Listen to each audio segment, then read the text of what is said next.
Hello, my beautiful admin, Auntie Joe, Auntie Dele, thank you for coming. Trust you, you'll always be the first to be here.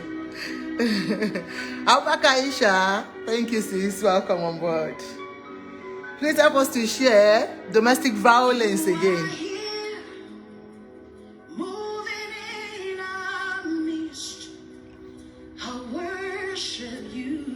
We worship you, Lord. You are here, working in this place. I worship. Hi, Doctor. I care. Dr. Bello, welcome on board. You are here. Help us to share to all groups and friends. You don't know who you'll be saving from domestic abuse.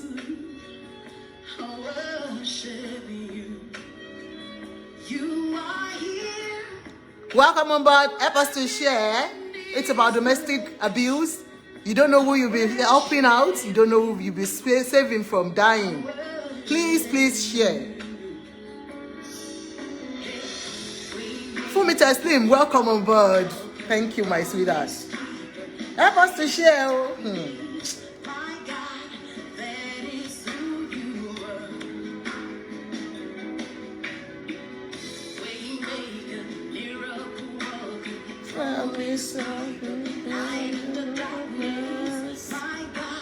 That's who you are.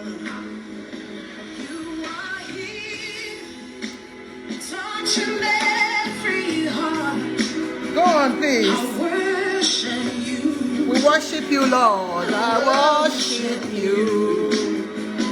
You are here, healing every heart. Healing every heart. Worship you.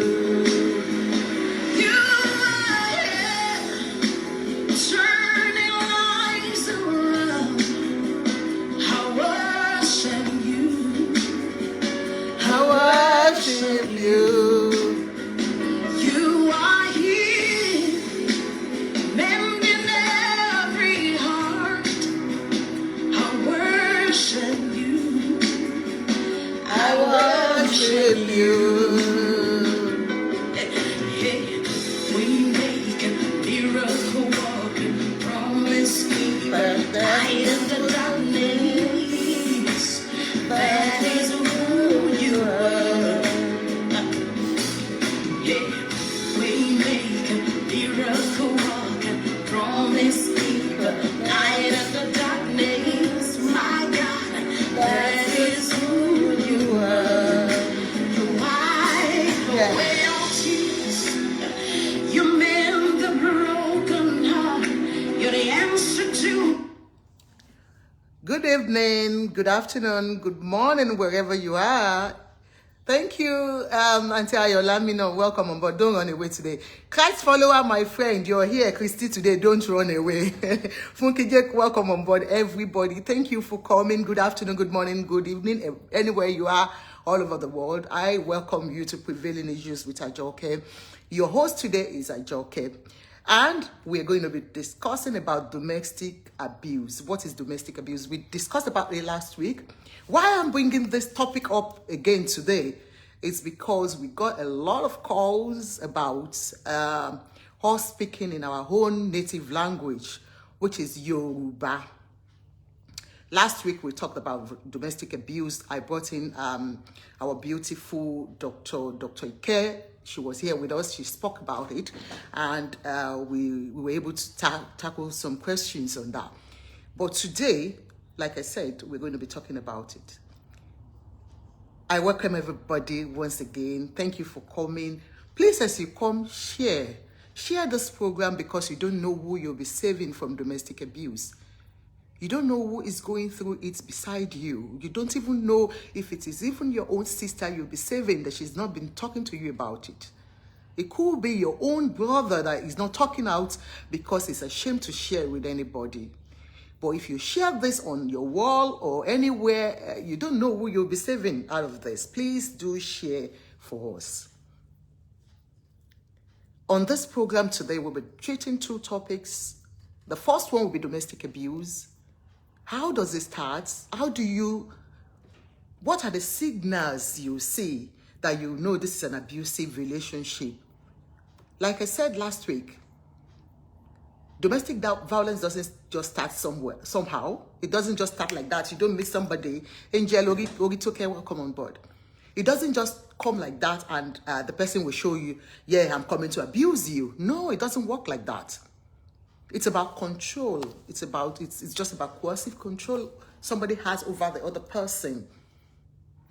They want to hold that control. So what are those things? Good evening, Joy Oredegba. What are those signs you will see that you know this is not a good relationship? That is what we're going to be talking about. And Dr. Ike is going to come in today to talk to you about the medical effects of domestic abuse. Of course, we know domestic abuse, we have financial abuse. Under domestic abuse, we have emotional abuse. Under domestic abuse, we have physical abuse, psychological abuse, and all that. But have we ever thought about the medical effects of domestic abuse? We know it has effects on children. Yeah, of course, domestic abuse, the effect on children, we'll be talking about that, but not today. If you want to get more of domestic abuse, you will still come to my page, subscribe to my YouTube channel, Prevailing Issues with Ajoke. Go on my another Facebook account that we'll be using specifically for domestic abuse because it's a very wide kind of range. It goes beyond what we can talk about in just one topic or two programs and we forget about it. No, domestic abuse is very, very large. So I'm going to be talking about it week by week on Prevailing Issues with Ajoke on Facebook. Please go and follow Prevailing Issues with Ajoke on Facebook. Apart from Niger Styles and Beauty Tips, where we showcase beauty and clothing, everything you want to know about the beauty tips that you need. You get it on Niger Styles and Beauty Tips.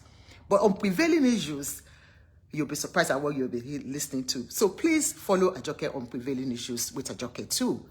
And on YouTube, I'm going to be uploading about domestic violence very, very well on YouTube. So please go on Prevailing Issues with Ajoke. Like I said, you don't know who you will be saving from domestic abuse. A lot of people called us last week and said, why are you girls talking about domestic abuse as if it's only one, it's a kind of gender-based, it's just the women that are abused all the time? No, I'm sorry if we came across like that last week. No, it's not like that. Domestic abuse cuts across both genders. Okay?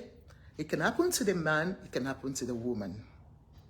While I talked about it last week is because, like I said, I got a call from a woman who was being abused by husband installing cameras in the home. And that was why I talked about the women last week. And because I brought in a survivor of domestic violence, it's a woman that came out. A lot of men go through it that I know myself personally. I've had relationship with men that I know are going through domestic abuse. When I mean relationship, I mean friends that we know as family friends and all that. That we know he's going through domestic abuse or he's gone through it and it's come out. But because men don't come out to say it doesn't mean they don't go through it. But why is it so prevalent with women? Is because of the fact that we are the weaker gender, the weaker soul. And these men take advantage of this so much in women than what the women will do in men. They've got the financial power. They've got everything it takes. Joko Tade Sonny, my sister, if you go today, I will beat you up. You know me, I have power. And you're Ajabo. Welcome, Auntie Jo. So, like I said, so domestic abuse cuts across both genders. So that's the first one we'll be talking about. The second one is about how do you come into the country legally.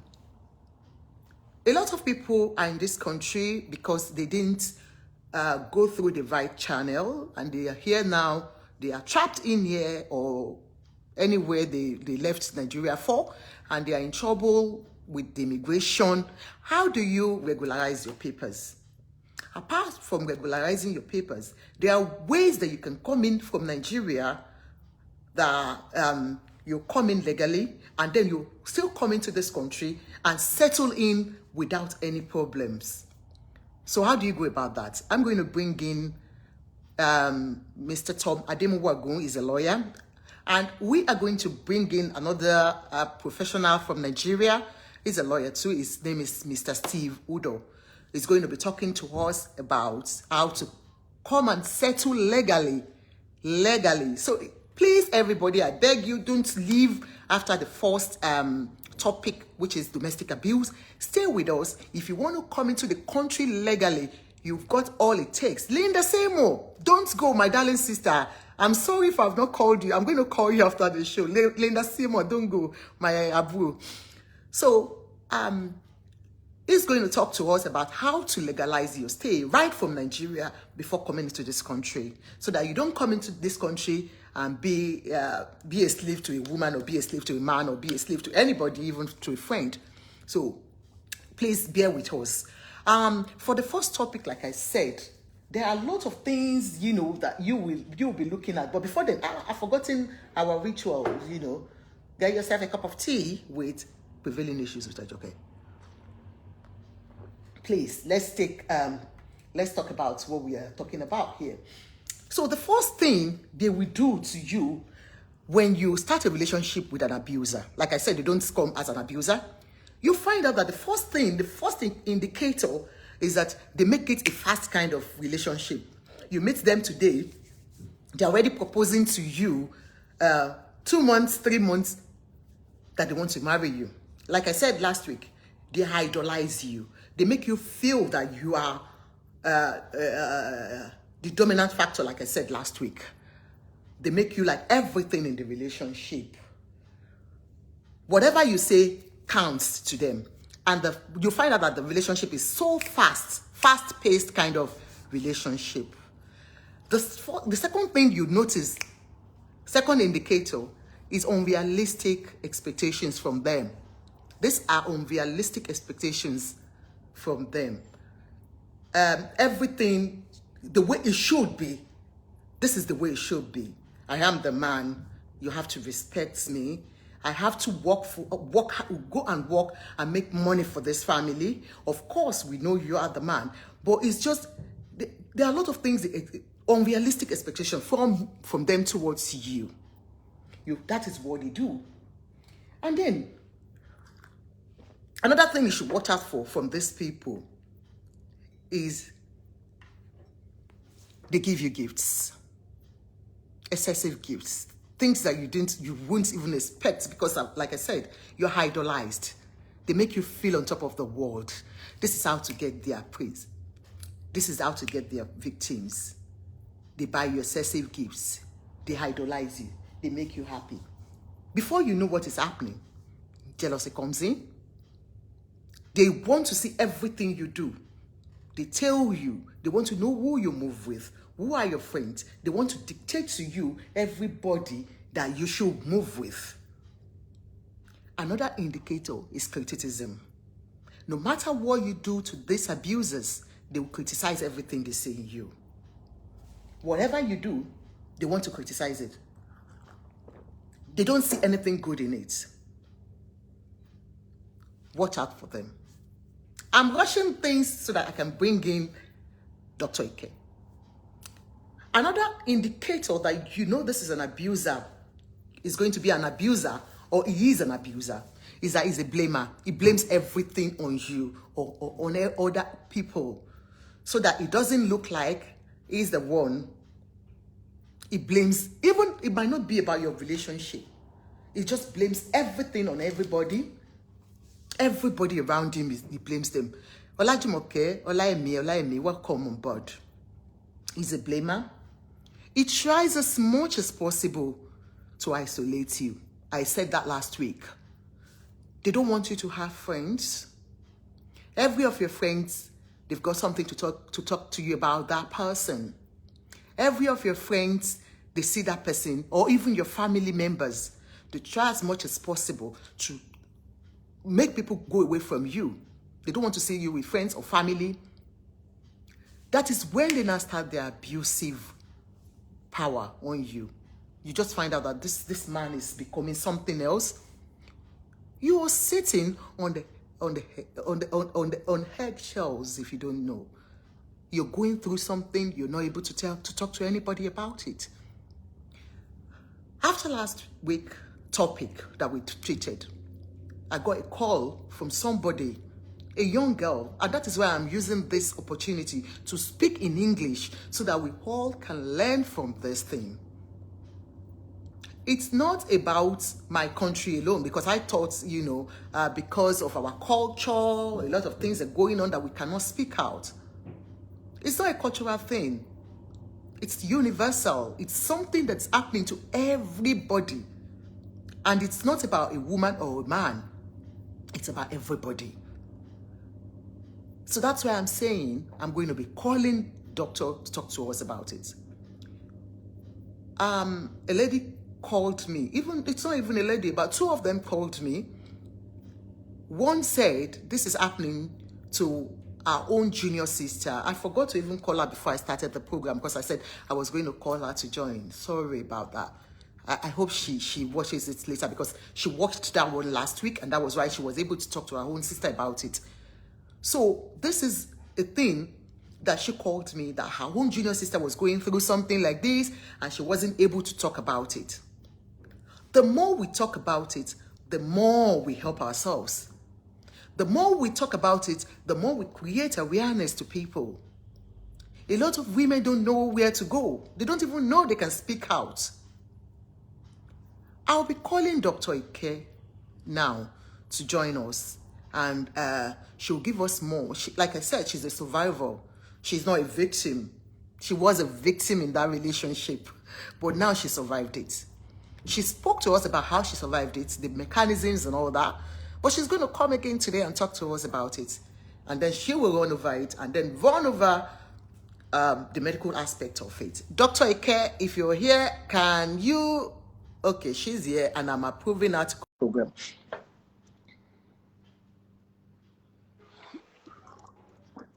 Hello, my beautiful Dr. Ike. How are you, Dr. Ike?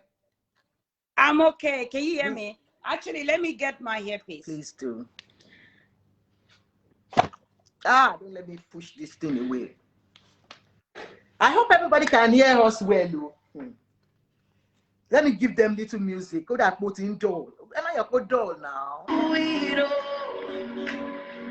Jesus, you wipe away all tears. You remember who come by. You're the answer to it all. Oh. Jesus. Good evening, welcome on board.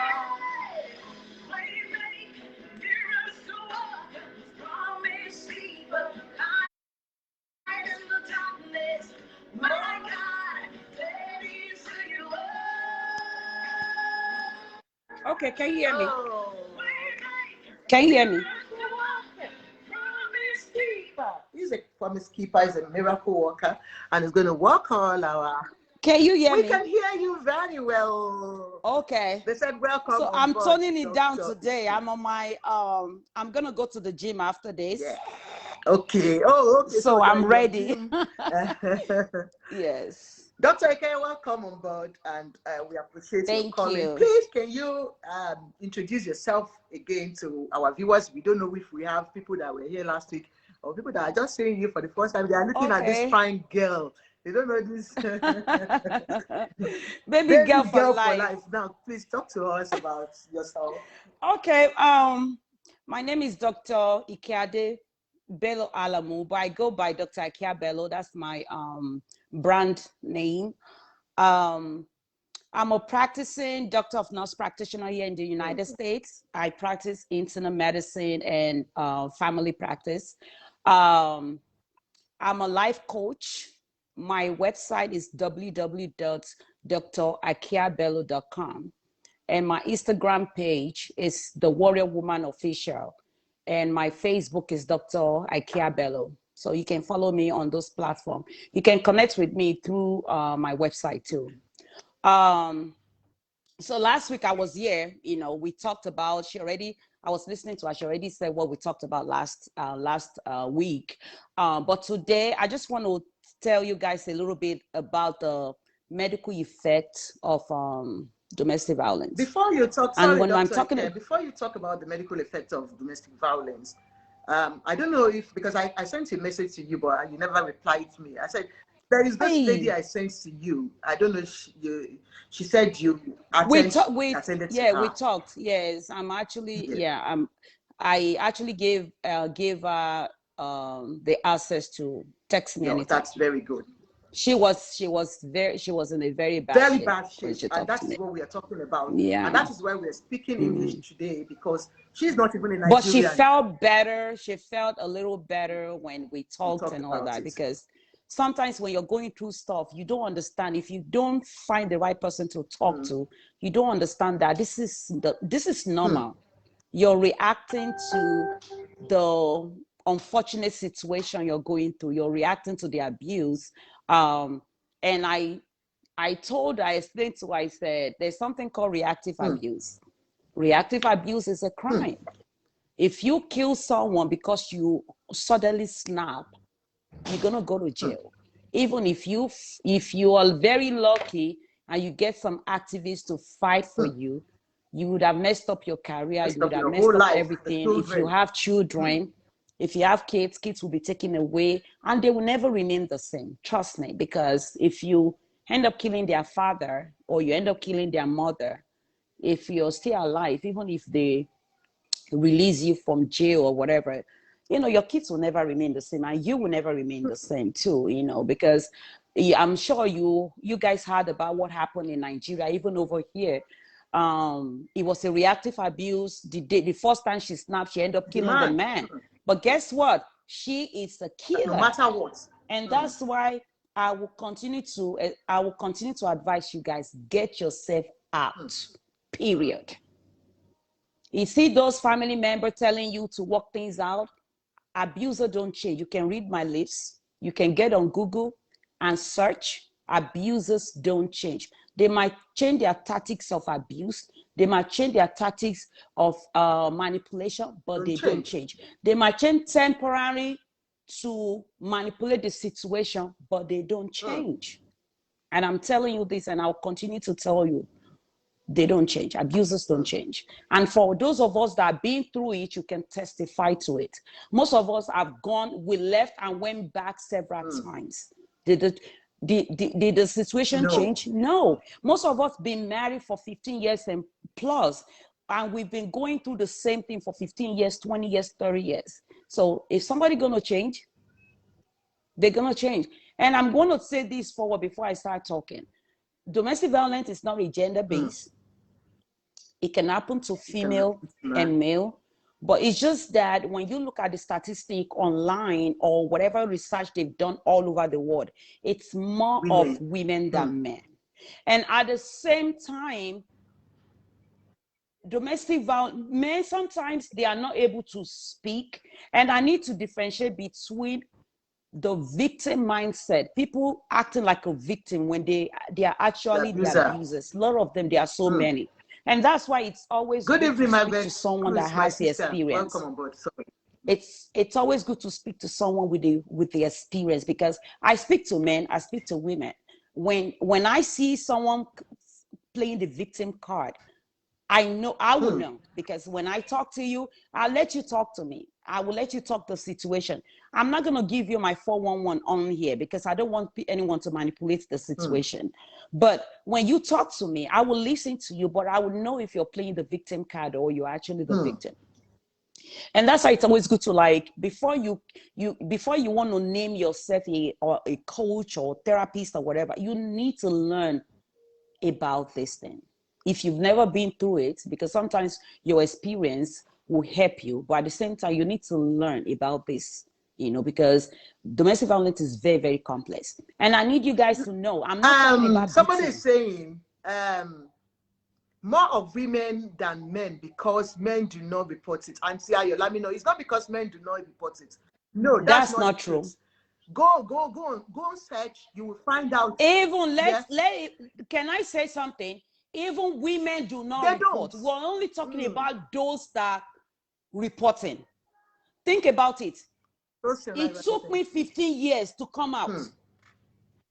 And we still have many women like that. It took me 15 years to come out. I've never reported, or even the 2 times I called the police, when the police came, I lied to them that, you know, he didn't do anything, he didn't touch me. Because I was scared. I didn't want him to go to jail. And I didn't want Nigerian people or the society to label you that I called police. But I'm telling you here, if you're listening to me, female or male, if anybody put their hands on you, they threaten you, they choke you, they scream at you, you need to report it. You need to call the police. Even if you decide that you're not going to press charges, but you need to report it because you need that documentation. Because in future, if you decide to leave and you guys end up in court, if he was never reported, if there's no evidence, it never happened.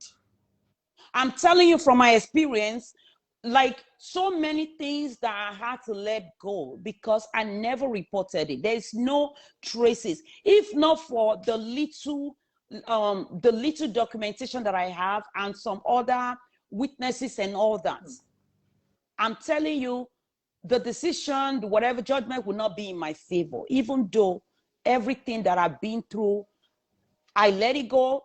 I don't revenge. I'm not about revenge, and I preach the same thing. The power you want to use to revenge, use it on your children. Channel that power back on yourself and work on yourself. We all have toxic traits. My toxic trait that I realized was I'm not able to, before, I don't know how to say no. I don't have a boundary. I don't have boundaries. People can insult me. People can do anything to me. I don't know how to say no.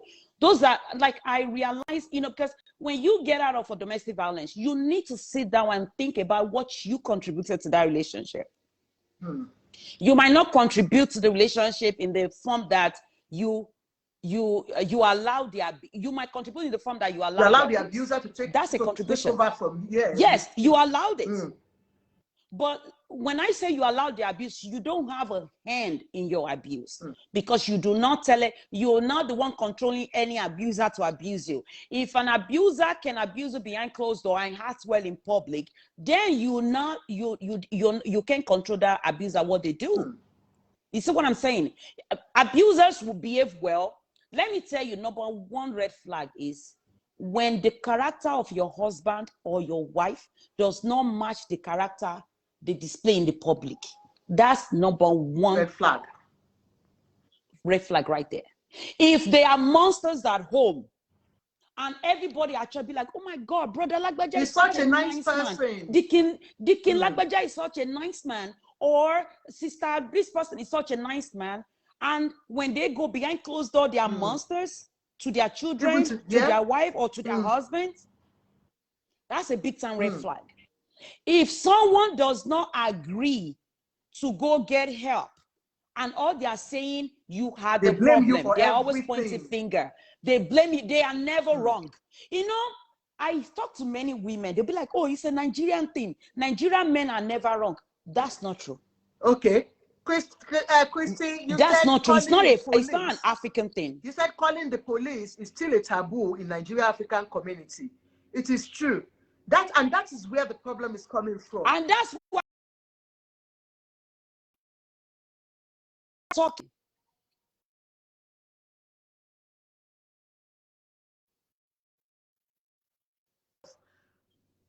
Because a man that is angry at a particular time is overtaken by that anger, and anything can happen. He might not even intend. Mike can throw anything. He can throw knife. He can throw bottle. He can throw anything at me. And I took it for so many years. I could have died. He beat you mercilessly because you have not called for help. Anything can happen. And that is where we're going to be talking about it more. Please, women, do not say, I am not calling police for my husband because I am an African. Call the police. to help If you yourself, decide, to help you your don't children, have to press and for to help charges. him himself. Go on, doctor. Go on, doctor. Call the police. I'm telling you, you can name me, you can give me any name you like. I'm working with so many women right now, and even men too. We make similar mistakes. At the end of the day, this man, you don't even know. You're the victim. You might be the one that will end up in jail. In jail. That's the truth. I have a friend. I'm not sure if she joined us here. She was the one that they were abusing. She was heavily pregnant. She ended up in jail. Can you imagine? Because these abusers, they know how to lie. They know how to lie. You know, when they lie, they don't blink. And because you are the victim, you'll be the one screaming, and the police is looking and be like, oh my God, no wonder this is the abuser. But abusers will be so calm. They are so calm. Especially when they you know are the one that called the there. police, but you end up in jail. Because there is a third party there, they change totally. Yes. They pretend as if this lady, I'm telling you, this is a true life story. Begging you in front of other people. This is a true life story. This lady ended up in jail with pregnancy. And guess what?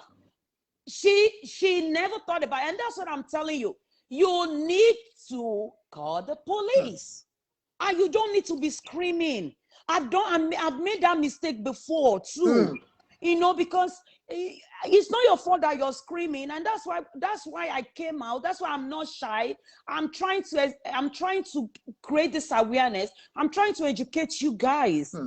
You know, don't scream when these abusers are doing stuff. When police is there, you know, or third party is there. Yeah, don't be the one crying.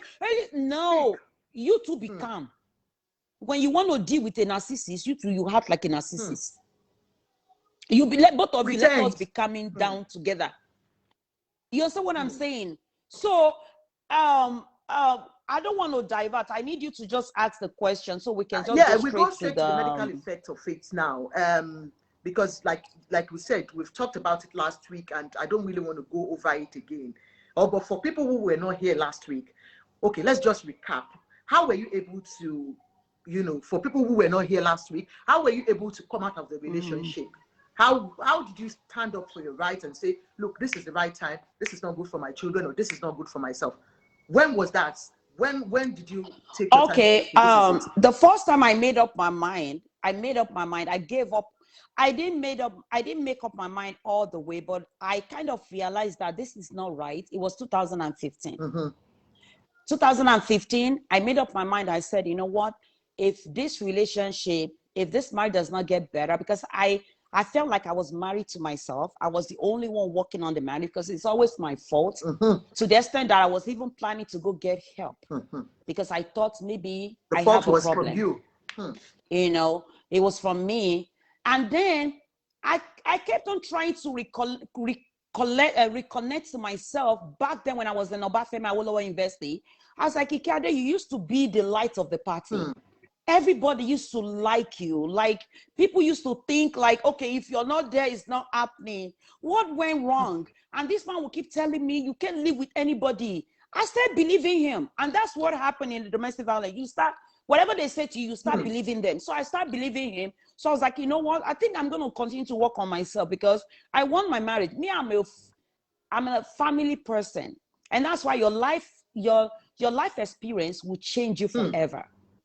You know, your life experience. The advice is don't get into a bad marriage. When you leave a bad marriage, you can never be the same, especially when you have kids already. So when I made up my mind in 2015, I started working on my credits.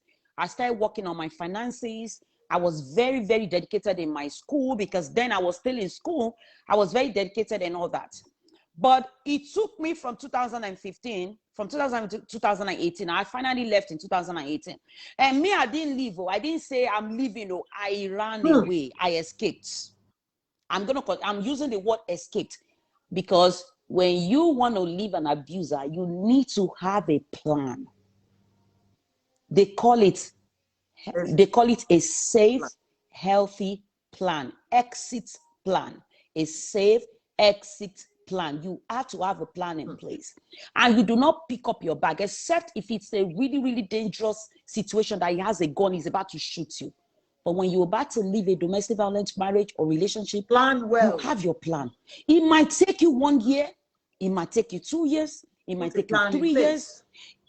So, and I'm going to tell you guys watching from Nigeria, because somebody called in and saying, there's no opportunity in Nigeria to live. It's a lie. Me, I'm in America, but at the same time, I was living in Nigeria in America. So the same backlash you're facing in Nigeria is the same thing I face here. It's the same thing. So it's the same process you're going to use. The number one thing is do not care what people say. You need to develop that tough skin. And that's the skin I have right now. Nothing you do to me will pierce inside the skin. You bully me online, I will bully you back. That is it. I will bully you back. Bully, I bully you back in a very nice way. And if you don't stop, I block you and I delete you and block you. Right. You know, so when I was planning, all this time I was planning, I was still hoping that things will change, because then I've not done so much research to understand that abuses don't change. Because it got to a time I thought it was evil spirits. I thought someone was doing voodoo towards my marriage. Somebody just want to break my marriage. So I resorted in fasting and prayer. My mother-in-law, my brother-in-law, my sister-in-law. Yes, I was speaking me.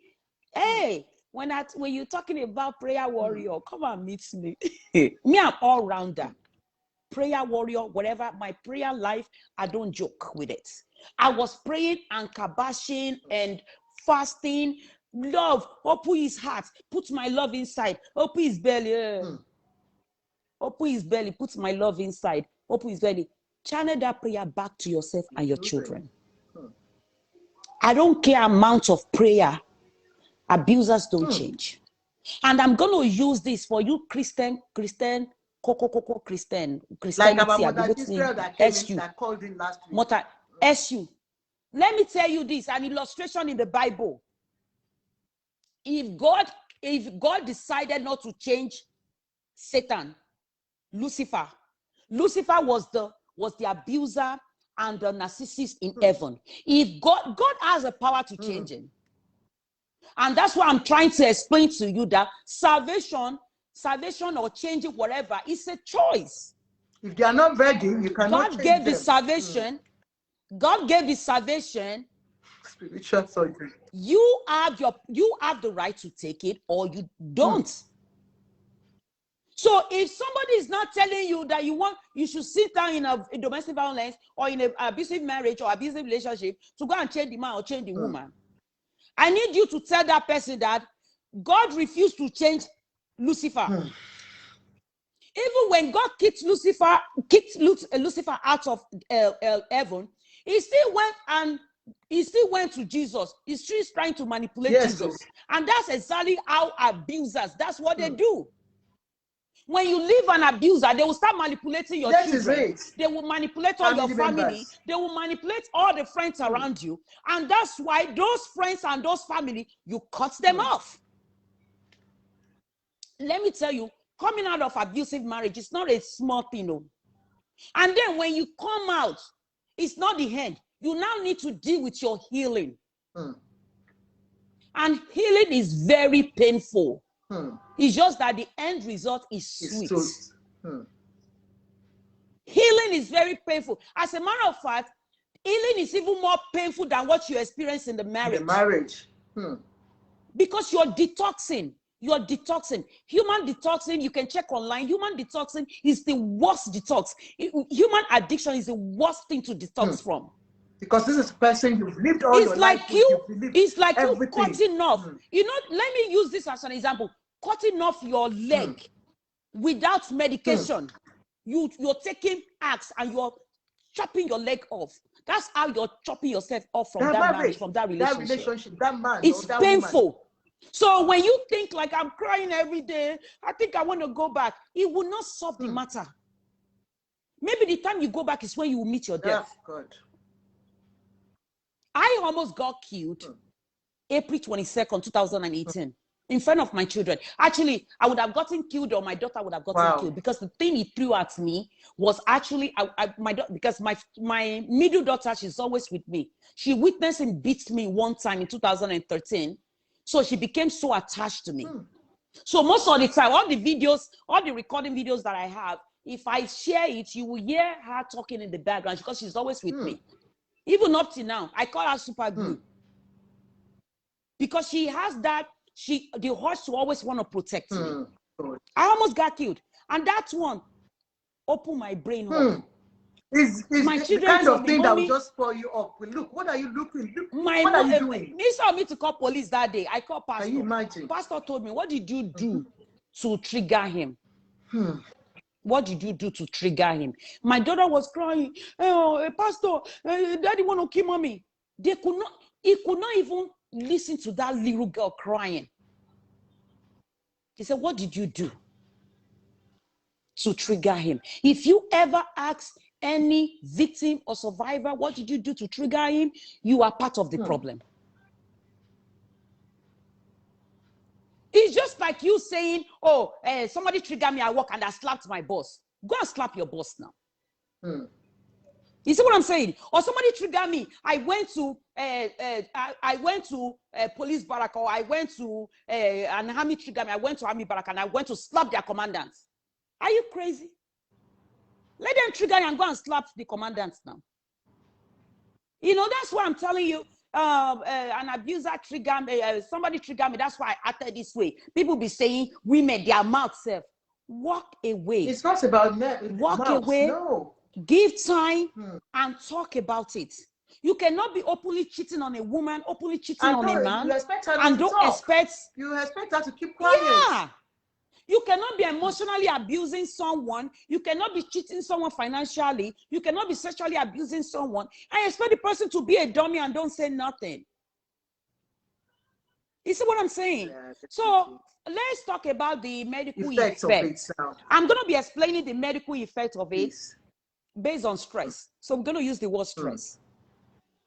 Because anytime we are in a situation that our body cannot adjust to, it will result into stress. You know? So we're going to use the word stress, and then we're going to be talking about those people that will tell you, at least it doesn't touch me. But it's abusing emotionally, it's abusing psychologically, it's calling you names, or the ashewo, or the alot, or the whatever, is calling you that. It's embarrassing you everywhere. He's putting you down everywhere you go. Every night you cry. This man will leave home and don't come back to the house. He disrespects you anywhere. You can't even say nothing. Your opinion don't count. That's and where you the come out and said, at least he doesn't beat me. More. Let me tell you, emotional and psychological abuse is even worse than physical. I want to answer this man. You said you people are just destroying the young generation of ladies. Excuse me. It is you, because you are the one telling lies. It is people like you that are destroying your own children, the female or the male. Exactly. Because you're not telling them the truth. You are telling them to keep quiet, to seal their mouth in abusive relationship, and that is why they die in there. Sorry, sir, you have missed your place. Continue, doctor. I will answer him anytime. This place is not, somebody like that, this platform is not for him. It's not for him. I am married, you know? and I'm not saying women or men should not be married. What we are saying is that we should cry out when we need help. Healthy marriage is sweet. Healthy marriage is very sweet. You know what a lot of women I've been are in going a healthy through? relationship. They won't say it out. A lot of women are going through the abusive marriages, but they will not say it out because of people like you that will judge them. Go on. Imagine he's here writing rubbish. I bet he's an abuser too. If you look at him, like he's an abuser. Only an abuser will be speaking out and saying the truth. It's not the right thing to do. I bet you that man, change your ways, oh man, change your ways. Before Jesus comes. Change your ways, oh. Before Jesus comes, oh, Jesus will kick you out the way he kicked devil out of heaven. You know? Anyway, so the stress, you know, when we're talking about stress now, every time you stress, there's this hormone called cortisol, right? For those of you, it's cortisol. You can pull it up. The effect of cortisol in your body. Yeah, I'm not in a your medical body. person. I need to learn because I never knew that this can even. I know emotional abuse can cause a lot to women, but I never to anybody. But I never knew there's a medical. It's called condition. cortisol. It's cortisol. Cortisol. Okay. Mm-hmm. Yes, cortisol. So let's explain this way. You know, the only time we should be secreting stress hormone is when we are facing lion or we're facing a frightening thing and we're about to escape. You know the way, let's say you hear a gunshot or you guys, you spotted, let's even say cockroach. Those of you that are scared of cockroach, me, I'm scared of cockroach. It's rat. Yeah, I'm scared of you know the way? I can't stand it. You know that power that will climb you when you see a cockroach. That you want to fly away. Exactly. You're ready to jump a window. That's exactly what victims look and feel like every day of their lives in an abusive marriage or relationship. Just imagine the hormone you're supposed to secrete once in a while. It's better for them to know what they are going into before they go into it. Go on. Benio. So it's like the hormone you're supposed to secrete once in a while, just once in a while, and you are secreting that hormone every day of your life. You see what I'm saying? And I'm going to read it out.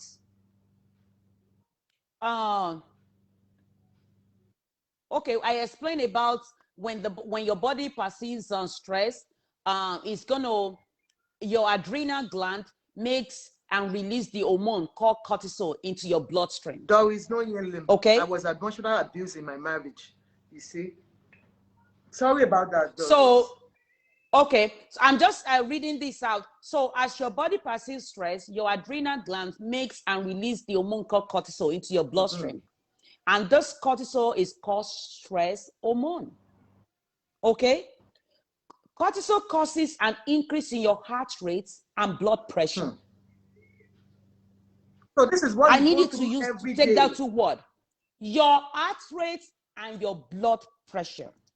Just imagine someone secreting this every day of their life. This is something that, you know, if just once in a while, maybe you see a rat or something that triggers you, that comes out. But exactly. This is the thing you live in day by day with.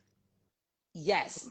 I'm just trying to make you guys understand this. So, so just imagine that. And then your heart rate, your blood pressure, of course, for us in the medical field, we know it's called fight or flight response. That fight or flight response, you know, and then the things that can happen as a result of that, you'll be very fatigued, irritability, and that's why most of the time, let me even tell you this, most of the time, those victims end up looking like an abuser because every little thing, it's just the fight. They jump, they snap, they are so angry, always angry. It's what they are going through. The abuser takes someone that understands this. Yes. It takes someone that understands this. Let me tell you, before I used to be so mad at work and be like, what's wrong with this one? But when I start understanding, I'm like, who knows what she's going through at home? You see what I'm saying? Or who knows what he's going through at home? So I'm going to read it out to the fatigue, irritability, headache. Sometimes you start having constipation. You'll be having diarrhea. You'll be having chronic back pain. Your hair will be falling off. Your skin will be looking dirty. This shine up. Go and look at my old picture. No, you guys should go to my page and look at my old picture. Your skin will be looking frail. It's either you gain weight or you'll be losing weight. Your blood pressure will increase. You have low libido, no drive for sex. I'm just telling you, for men, they have erectile dysfunction. Of course. Your ovulation, your menstrual period, irregular menstrual period, irregular ovulation, difficulty recovering from exercise, poor sleep, poor memory. Do you know every victim and survivor I've talked to, They've always complained about memory loss. Osa Theophilus said that it meant well. He said it's not the best way to tell the ladies to walk out of their marriage. I'm saying, we are not saying they should walk out of their marriage. This is a marriage. When you see, there are some things you see in marriages that are not. And we're not even talking about ladies alone. We're talking about men and women. You know, when you Stop know something acting is like not we're right just in a talking about relationship, ladies, men and women. when you know something is not right in a relationship, do not hide it.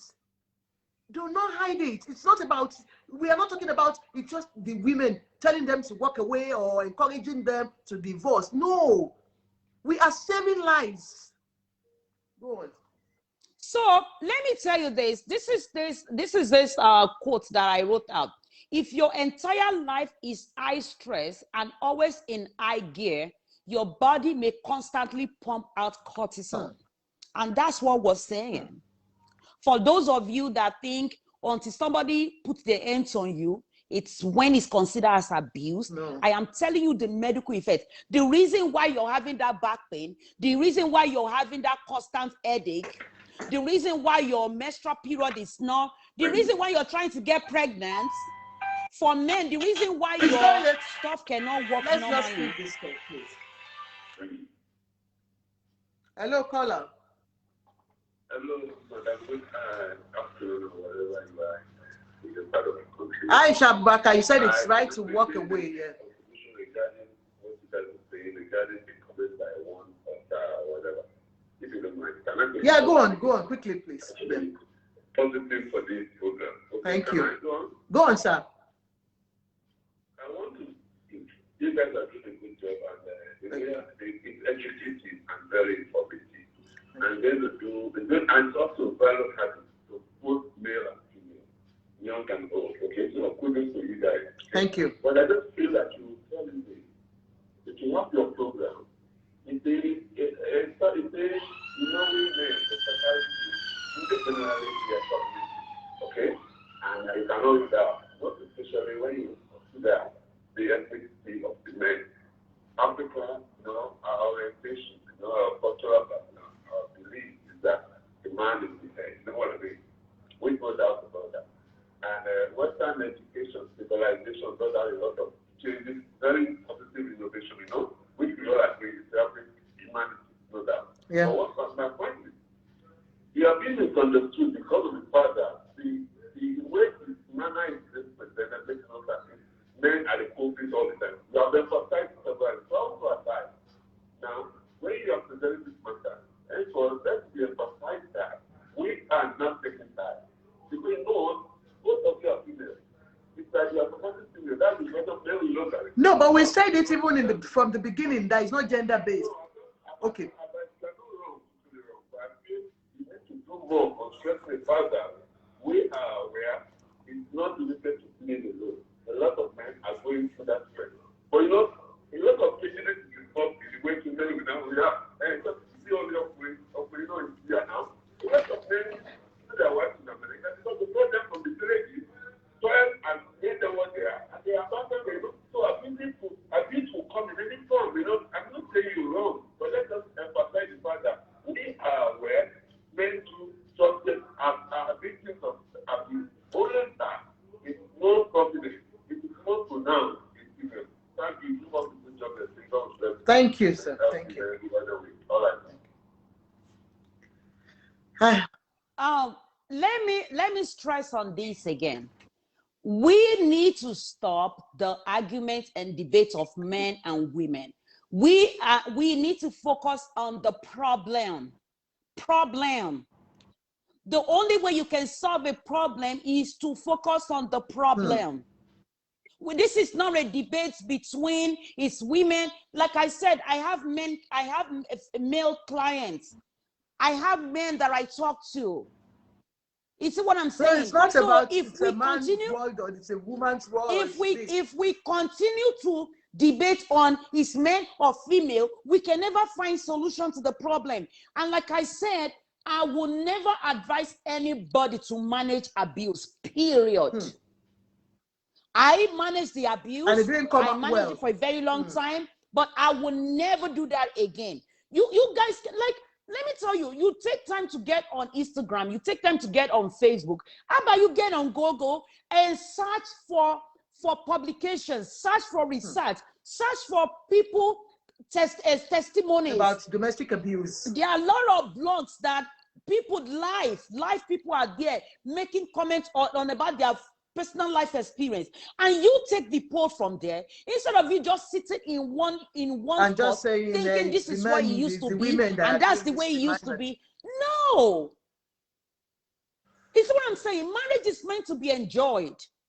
If it's not working, both of you need to go work on yourself, go get help. But if one party is saying I don't need help, you're the only one that need help, then it's never gonna work. It takes two to make a marriage work. Let me tell you, any abusive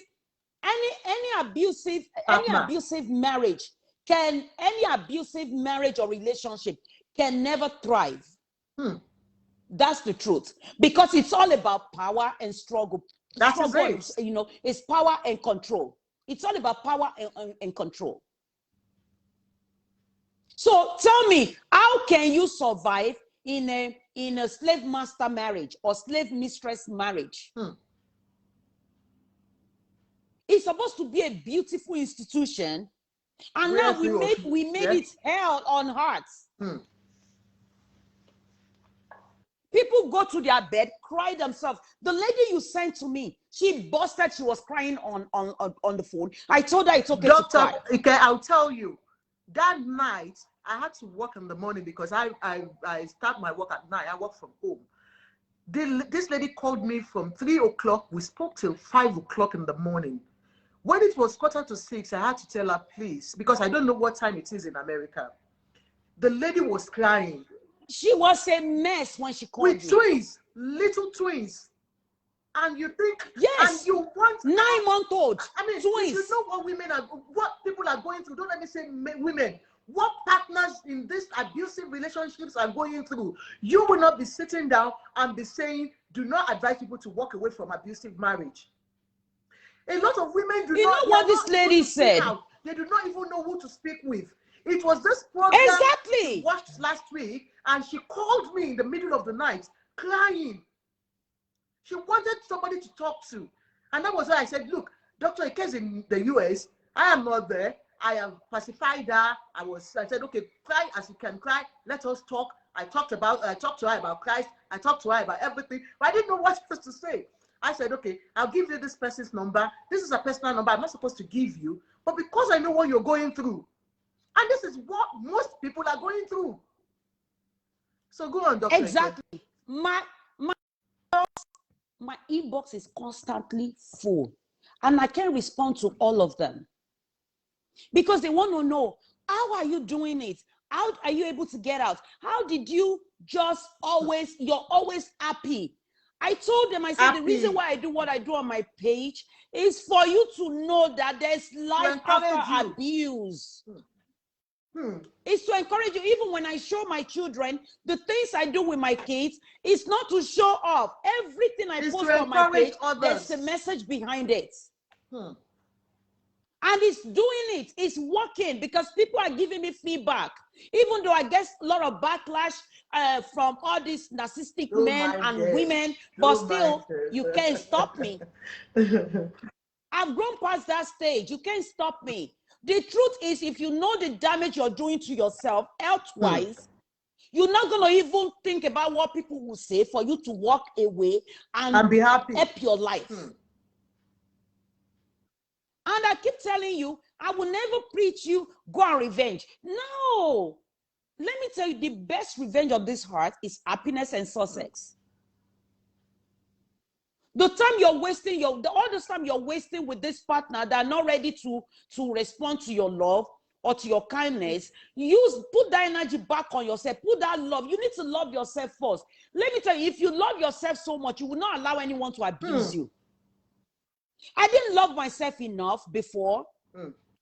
I had to go for therapy. I had to go for coaching to be able to learn how to love myself. Because you're looking for acceptance from him. Everything is all about him. You have to be happy on your own. Nobody can give you happiness. Happiness is a choice. If you're not happy, as a matter of fact, if you're not happy on your own and you're trying to look for happiness from someone, you're toxic yourself. So you need to work on that toxic trait. You need to be happy on your own for you to join someone and be happy together. But if you think, oh, this bad marriage, the next person that will make me happy is what I'm looking for, you will be sad forever. You're wasting your time. Because you will jump from one narcissist to another narcissist to another narcissist to another narcissist. At the end of the day, 50 years of your life wasted. You're gone. At the end of the day, you won't even be attractive enough to even attract any man or woman anymore. So don't be thinking it's only women. No. Even men, with time, they won't be happy because their stuff will not work again. Oh my God. Which one is tough? They which might. One is tough that is not going to work again? They are dick. They are dick. They are dick. So it won't do not again. work again. It won't do. It won't do it. So don't be thinking it's only women, though. It's mostly men now. So it's not men now, only women. libido that will be gone. The man thing too. Will Your not stuff. share. I have all of them. I have most of them as my patients. Your thing will not work again. So you need to take care of yourself. So even with the recharge battery, if you recharge the battery, it will work. It will work. Oh. You know that when you continue to recharge without taking care of what's causing it, you will kill yourself. You're taking Viagra. You need to go and take care of me. I will prescribe Viagra to a guy. Normally I just do eight capsule. I'll give you Viagra 8 capsule. Then we need to address what's causing that low libido. And it's part of me addressing your life stress. Do you have any stress in your life? Checking your, making sure you don't have blood pressure issue, making sure you don't have blood sugar issue. I need to address all those things, not just masking what do you call that? When you want to help a man to charge the battery, what do you call it, please? She's a very bad person. She's in the US too. She taught me that slang, battery charger or something. I don't know what it means. Could you say it? But you want to recharge it?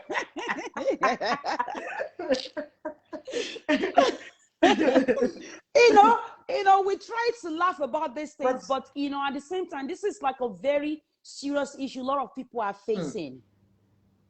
You know, so I'm telling you, the anxiety, the depression, the digestive problem, the headache, the heart disease, the sleep problem, the weight gain, the memory and concentration impairment from an abusive marriage or relationship. It's like you cannot even speak about it. Most of the people I'm not even talking about victims right now. I'm talking about survivors, the people that already left. You know what they deal with the most is the memory loss. Wow. So even after surviving this thing, they still yes, I experienced it too. You'll be forgetting things. It's gonna come back when you start working on yourself. But if you're going through it right now, I'm telling you that it's normal. It's very, very normal. You know, it's a memory loss. Like you don't remember things. You might put your key here and you don't remember and you're trying to recall it. And let me tell you, oh my God, I suffered so much in the last year of my schooling. I will write papers, I will do assignments, and I'll be getting all this grade, and I'll be getting, my professor will be asking me to go redo it. Me that they used to use my own paper to mark other people. You see what I'm saying? So that was when I realized that there's something going on. Something is wrong with me. Something is not wrong. Something is not right. Something is wrong with me. So when I talk to other women now, they'll tell me, oh, the memory loss. I laughed. I said, don't worry. It's part of it. You're going to be all right. Yes, you're going to be all right. And then the anxiety, the PTSD, it depends on what your trigger is. For me, my trigger is noise. Because you know when it comes home and then... When I first left, I could not stand any bit of noise. Like, you see what I'm saying? So we're not talking about you being in that relationship right now. I'm not talking about when you even live there. You must have left. And that's why living an abusive marriage or relationship is not the end. You need to work on yourself, on your healing. I'm screaming it, guys, ladies. I have this guy that I'm talking to for a very long time. Oh, I'm okay. Want to do the man thing. and he's still crying to sleep every day. I said, because you refuse to heal. work on your healing. You need to. When it comes to the matter of mind and emotion, there's no man in it. Oh, there's no Not man. at Don't be all. a man. Get help. Hmm. And that's why most of the time it's easy for those men to go commit suicide. For the men. Yes. Talk about it. Like my client that I taught, I tell you, we will laugh about things, we Somebody will joke said, about things. Margaret Cruz said, I suffered memory loss too, but I have overcome it by working on myself. Good. Yes. Yes, you have to. It gets better. Most of the women I'm working with, I tell them, they will cry. When am I going to get? I say, let me tell you, healing is the most painful part of it. So that's why when I see people that have left abusive marriage, they didn't work on themselves, and they are there. I met another guy. What are you doing with a man? Go and work on yourself first, so you can attract an healthy man. If you're a man, go and work on yourself, so you can attract an healthy woman. Don't take your trauma to your next relationship. Doctor, can I cut you there? Is it possible, it's just a question, is it possible for a victim or a survivor, let's say she's the survivor, is it possible for her to be a survivor in that marriage, in that abusive marriage, I say because you know your heart is out of that You marriage. can't thrive. No. No. Thank you. No. Let me tell you how it works. You can still be in your abusive marriage or relationship and start working on yourself, which I did, but you cannot thrive. You cannot. You understand what I'm saying? It's a thing of the mind. Think about it. That relationship, it's real to you or was real to you. And now you have a partner that is not reciprocating. You understand what I'm saying? You have a partner that is not giving back the love, that is not giving back the attention, that is not giving back all the things you're giving. Even though you try to ignore the things, the only thing you can learn in an abusive marriage or relationship is to learn on how to accept it that moment while you're planning for your exit. So you can still be doing your healing while you're there. You can be doing your healing, but you cannot fully start healing until you take it. Let me use this as an example. Let me take this as an example. Put a fish in a dirty water, no food. Just watch the fish. With time, that fish will die. You see what I'm saying? But remove the fish and put that fish in a clean water with food and all that, and watch the fish thrive. You see what I'm saying? So you can't say, okay, this relationship is not working. I know I'm in this abusive marriage. I'm going to be working on it. I'm going to be healing. Can be working and on then yourself. You stay under there, and you're saying, yeah, the marriage is over, but I'm still there. Tell me, no, I'm asking you, what exactly are you enjoying? The Mrs., the Mr., the I think title? it's the Mrs. I like the ring, and then I like the title. I like the. It's okay. I don't blame them. Let me tell you this. Let me make you laugh. I don't blame them. Before my ring, if you want to kill me, give me my ring. Just take that you ring can away. Kill me, but leave the ring in my Don't leave my ring away. Especially when I had the opportunity to stand beside my ex and take a selfie and picture. Me, I was looking. At that time, I thought I was looking good. I was looking like house girl beside him. You see what I'm saying? Like me, I was thinking, I was looking good. Mrs. Don't call me any other name. It's my husband's name, Mrs. This. It's called battered women syndrome. You all look it up. Write it down. You need to look it up. It's called battered women syndrome.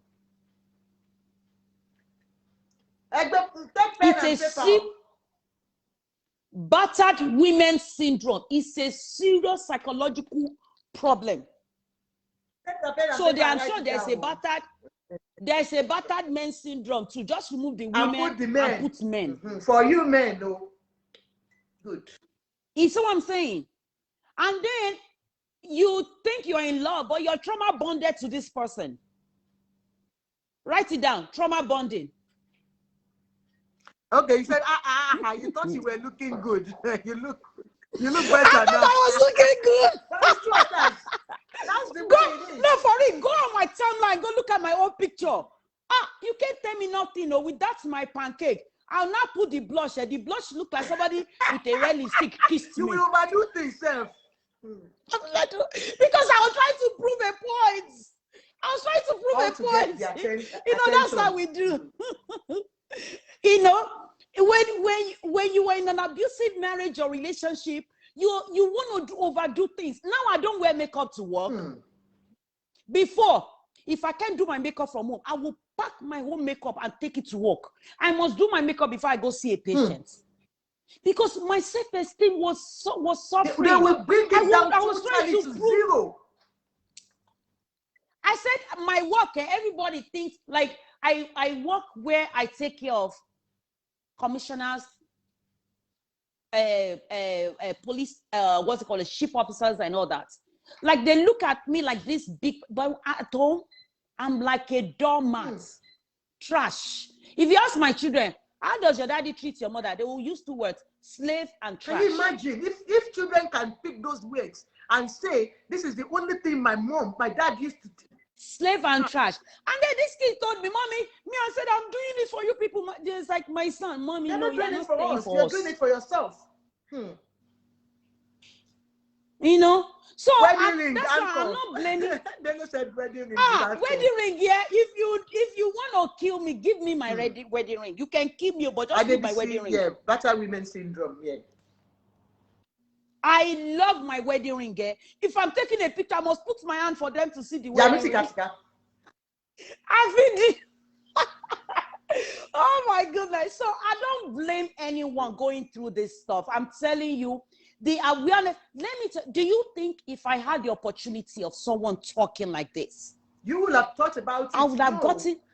It's because a lot of women have kept quiet so long and we are not giving enough awareness. You know how I found my help? You know how I found the help?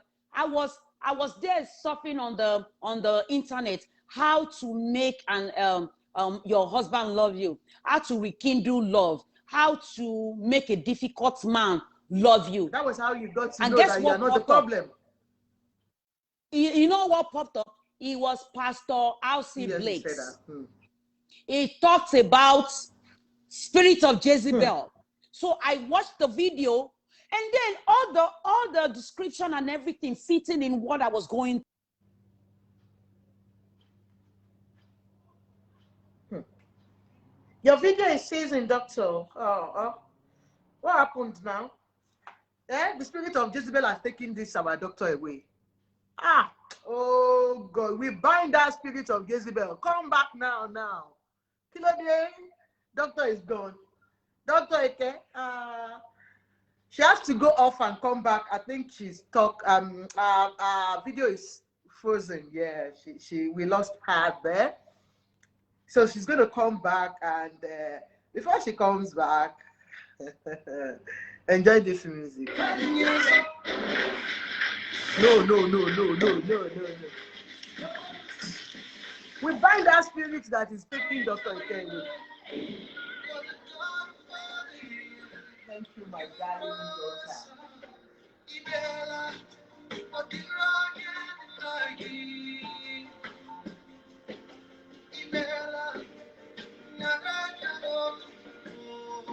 Dr. Eke, where are you? What happened?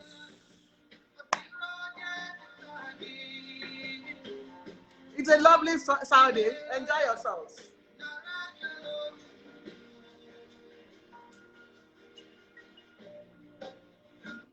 Like I was saying before, we invited Dr. Eke the other time, and I will always say it again. Domestic abuse doesn't just start in a day. It is gradual. It is gradual. And before you know it, the abuser will not do it emotionally alone. They get to the stage of physical abuse, which is the highest of it. They start beating you up. But before they start beating you up, they will have started from that bit by bit. The signs that I said you will find in them, look out for those signs. Look out for the red lights, the red flag, yeah? Doctor is not coming up. I don't know why she's not coming up again. Okay, doctor. My phone went off. Oh, bless you. So if you're ready now, you can act back, and then we'll bring you back. Osas, Theophilus Osas, I don't know what you're really talking about. Like I told you, it's not about somebody else's failed marriage. I told you I am still in marriage. I'm not out of marriage. And I am not preaching hate. I am not preaching hate. Instead, I am preaching love. And this love I'm preaching is for people to know when to walk out of a marriage that is killing you. Either man or a woman. It's not about a failed marriage. Dr. Ike's marriage did not fail. Like she told you. She walked out of that marriage because she couldn't cope. Because it was an unhealthy marriage for the children. And that is the mistake we all make. We are doing it for the children. Have you thought about the children's growth? They grow up with hatred. They grow up with violence. Because all their life, what they have lived with is violence and hatred between mom and dad. And that is what I'm telling you. It's not about a marriage because you failed in your marriage. You are preaching hatred to people. No, it's not like that. It's just for a woman to know or a man to know the red flag and move away when you think this is unhealthy. Yeah, you can give us a call. Thank you, Jare Anthony Eguonowo. Give us a call on +44 746625 7385. This is my daily Sonny, my admin. She's very good. She knows her job. A job she's not paid for. +44 746625 7385. Give us a call and talk about it before we bring in. I just want Dr. Ike to come and round up because we're bringing in the lawyer on time. So it's a clear message, please. It's not about hatred.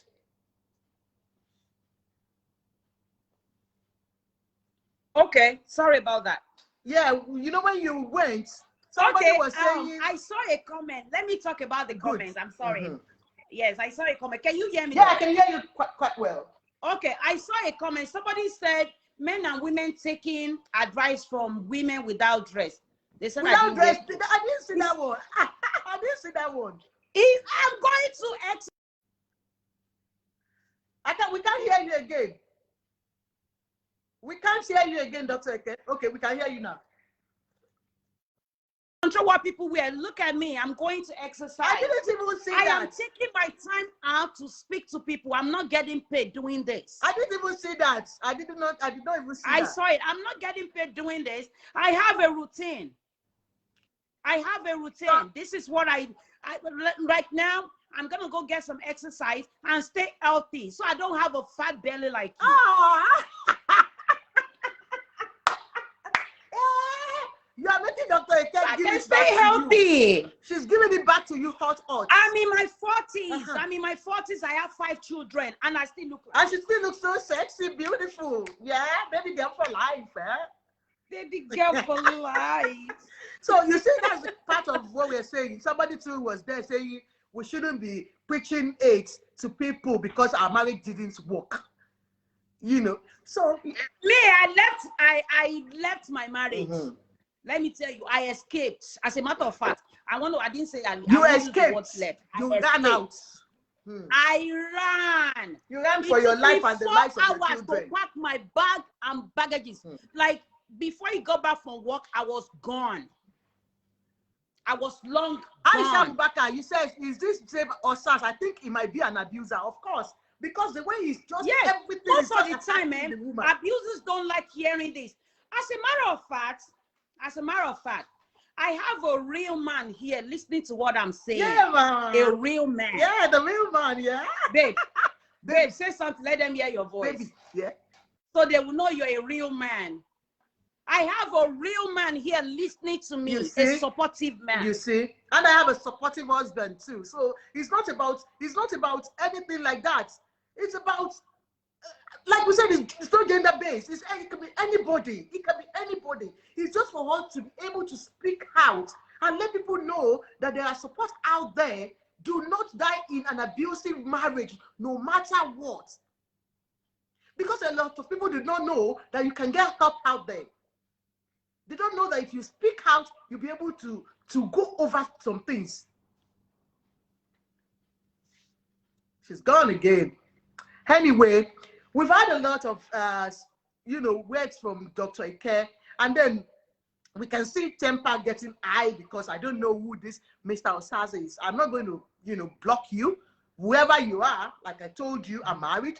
That woman you saw there coming up to support us out here, she's married, she's a medical doctor. She doesn't even, she's not getting paid for this. She's just trying to help, victims of domestic abuse to come out of it, whether you're a man or a woman. That's why we are here to talk about it. And you are there now still criticizing and saying, yeah, it's not because you're not married or because you're single or because of this. It's not because of that. It's because we're trying to give out our own voice to people who needs it.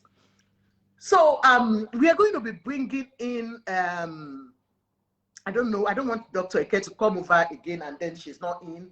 And I will have brought in another person. Let's just wait for another 10 minutes so that I can bring in the lawyer. But, like I said, domestic abuse is for both. The best thing to do is speak to people. Speak to people. Speak out. If you're a man, call anybody that you want to support to talk to you about it. Hello? Hello, Cara. Hello? Can you reduce what you are using to listen to us so that we can hear you? Good evening. Evening. Hello?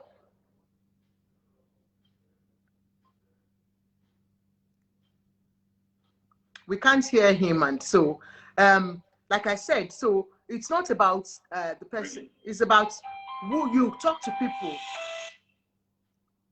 Hello? Hello, okay, go ahead, please.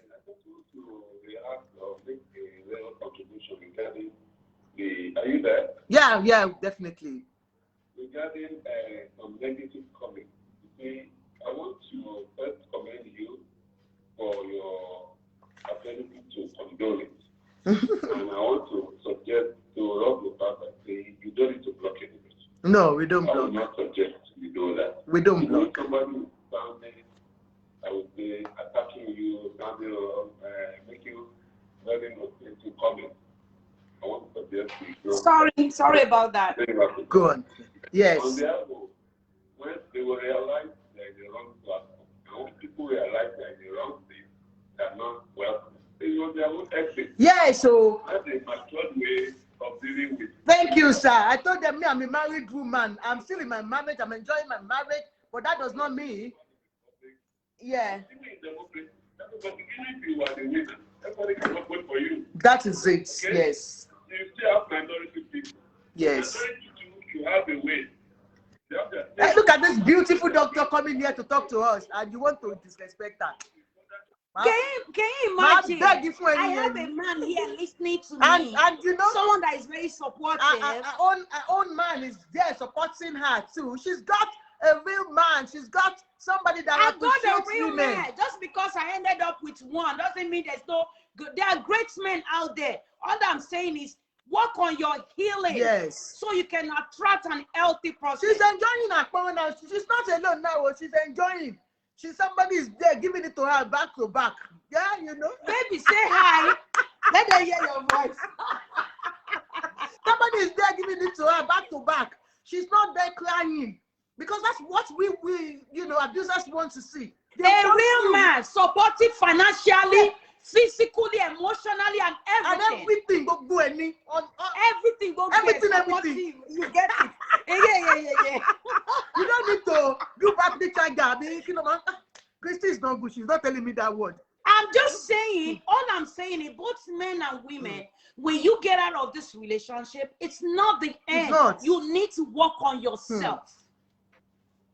You need to work. You need to recognize your toxic traits and work on yourself. Because a lot of women will go out. You would, okay, look at her now.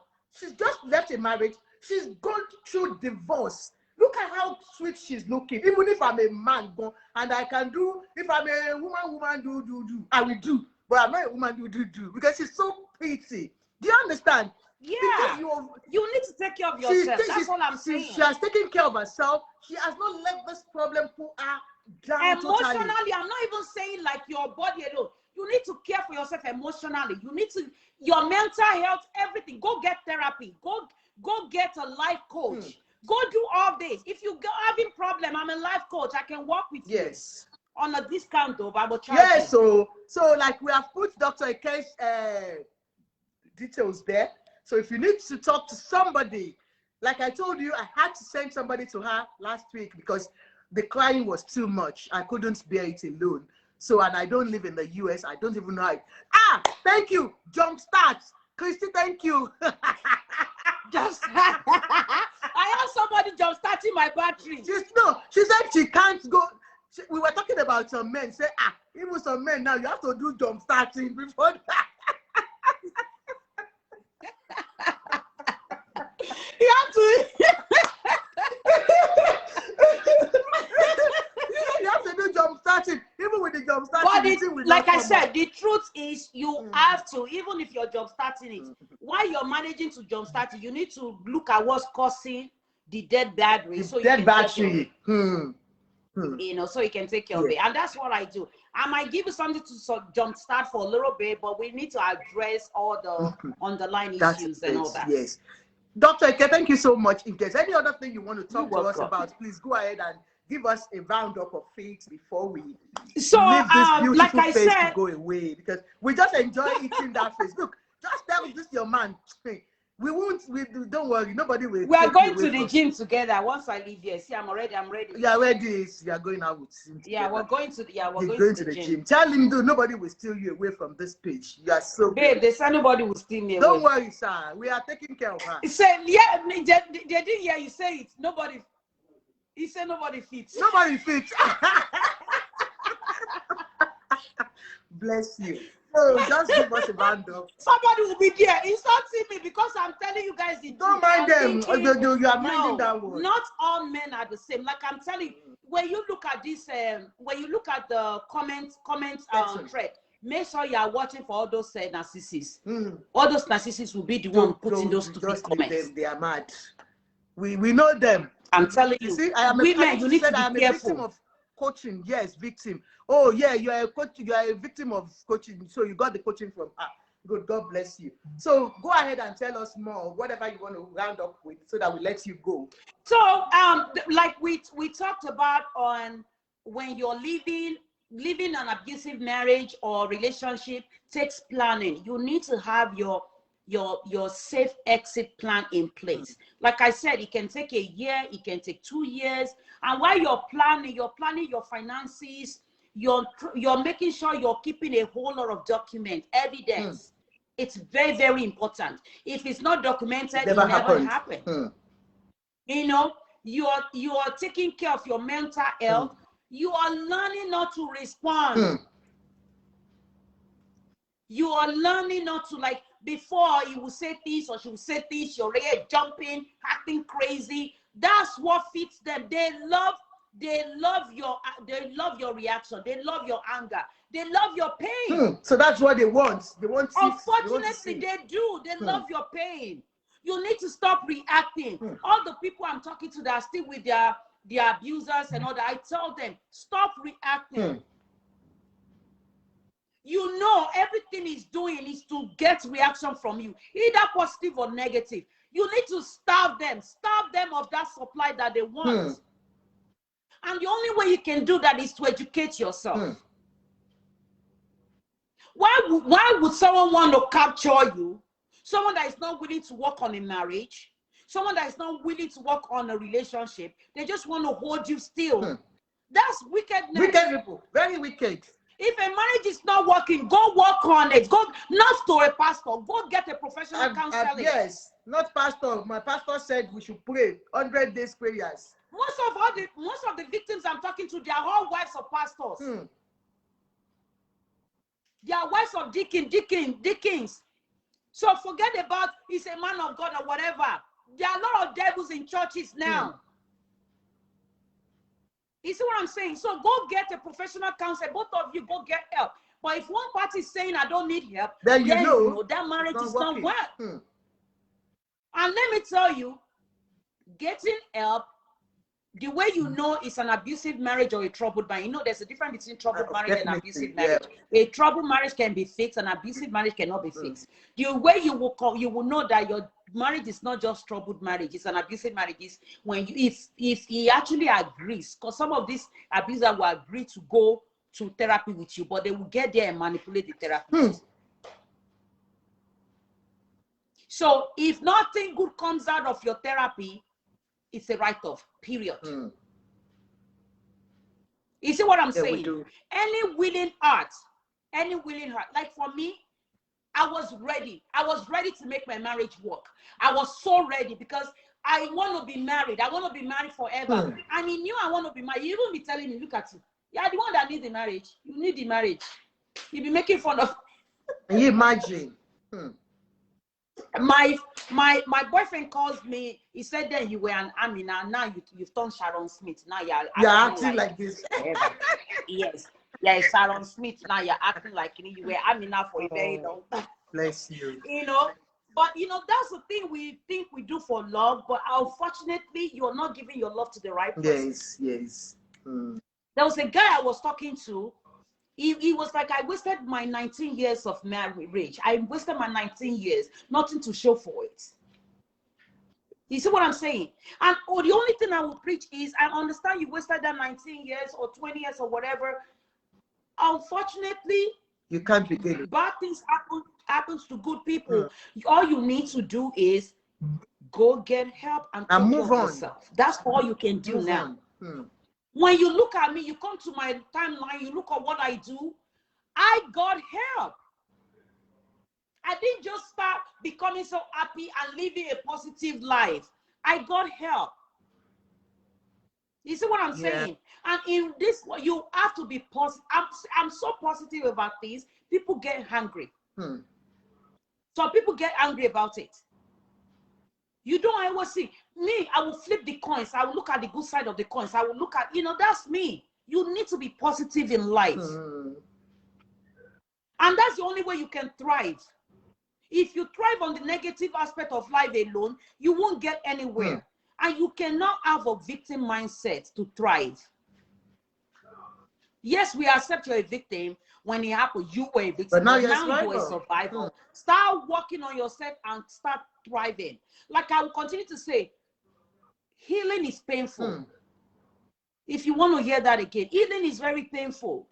You're detoxing is as if you're cutting your feet off without giving any medication or whatever. So it's painful, but the end result is very good. You will go through the pain, you will grieve. People think, oh, get over it, move on. No, it doesn't work like that. Moving on, move on, but you need to grieve. Allow yourself to grieve.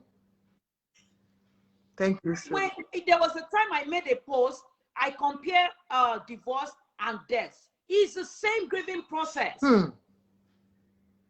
So allow yourself. Don't let the society bully you out of your healing journey. Healing is not an easy thing. It's a journey. I'm still healing, and I will continue to heal. Sometimes I might see a trigger. Oh, I'll be like, I remember I've not worked on this thing.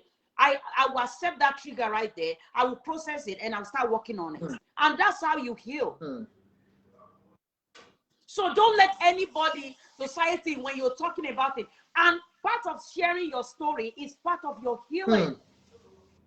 People will come at you. Don't say this in public. Don't say that in public. But I'm telling you, it's your story. When you're ready, you need to share your story.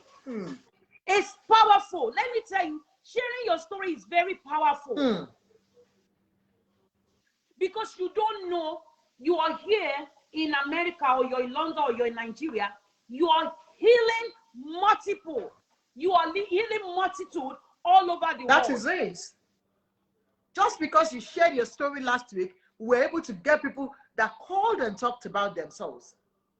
Apart from the one that came through you, somebody called me too. She sent me a message on my inbox. Then I gave her my number because I was interested in her case. See? She said what I said about the reactive abuse was the one that got her. Wow. When I said a reactive abuse make you do anything. Is a crime. No, you are reacting to the abuse, but if you commit crime in the process, you are a criminal, no matter what. Somebody, you're gonna go to jail. So, and that's why I tell you, take yourself away. Move out of that toxic environment. Thank you very, very much, Dr. Ike.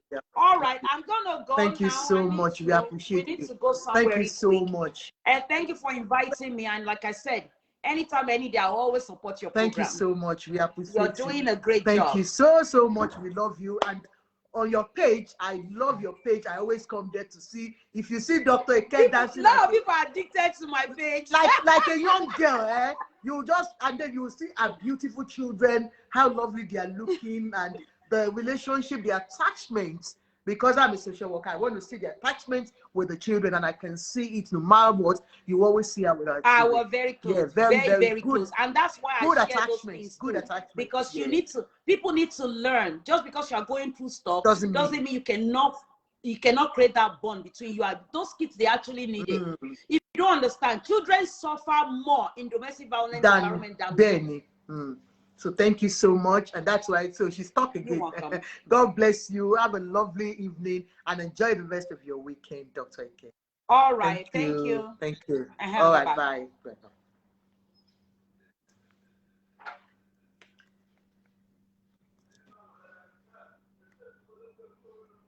So, Dr. Ike has, supported us so much today, giving us all the tips. You are not ending it. Yes. Okay, let me just end you from here. Continue without the guest. Yes. Okay. So that you don't go and see Dr. Ike and our sweet lover doing that thing. So we'll be calling in lawyer Mr. Tom. Mr. Tom, I don't want to go if you're here.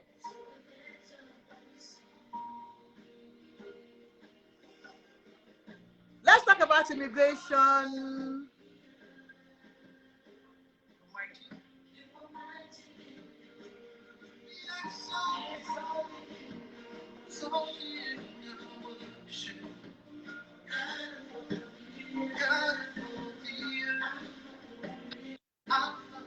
Hello. Enjoy the music first, Dr. Pastor. Because we are bringing in a pastor, that's why I want him to dance. Thank you so much, Mr. Ademuago. You're welcome to the program. Thank you. It's been a day for us.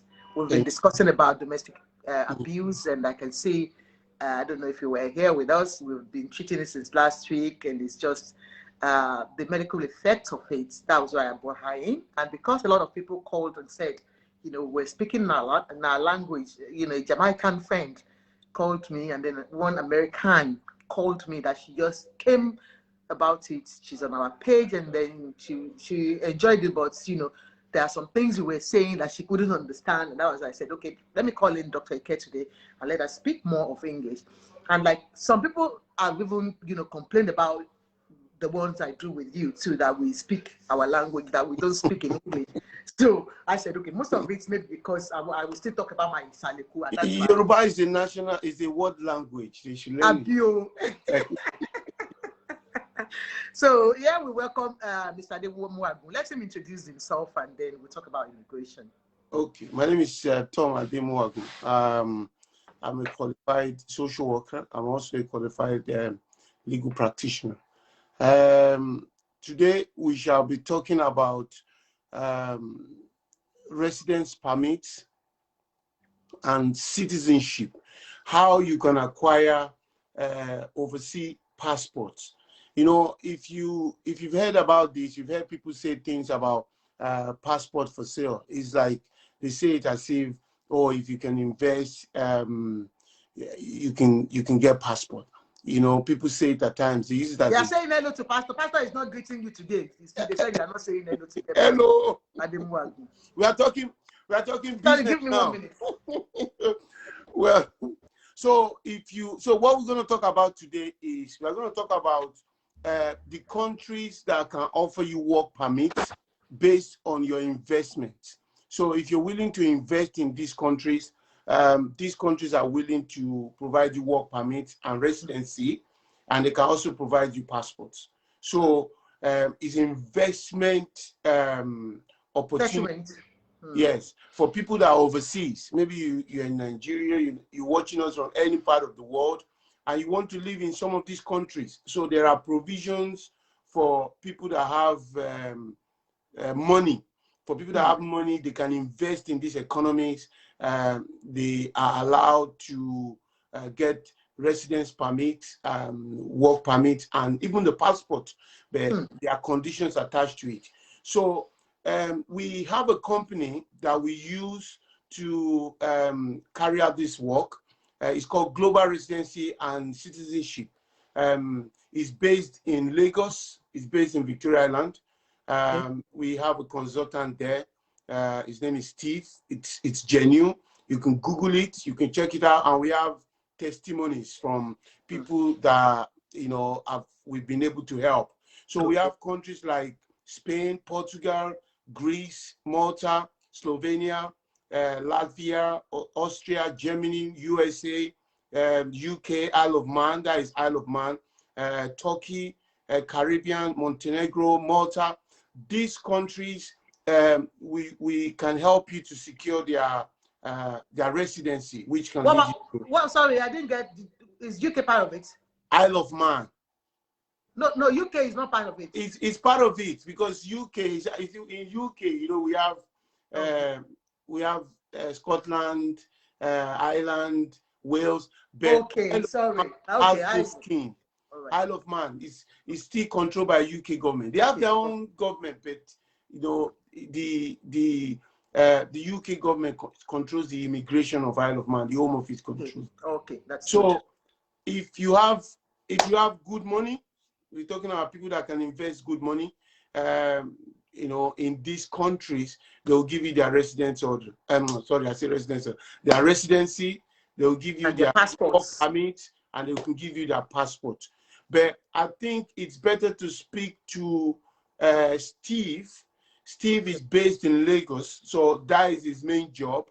You know, Steve will talk us through how we can secure these passports. It's legal. There's nothing illegal about it. You know, as very legal. Yeah, we never encourage. No, Pastor.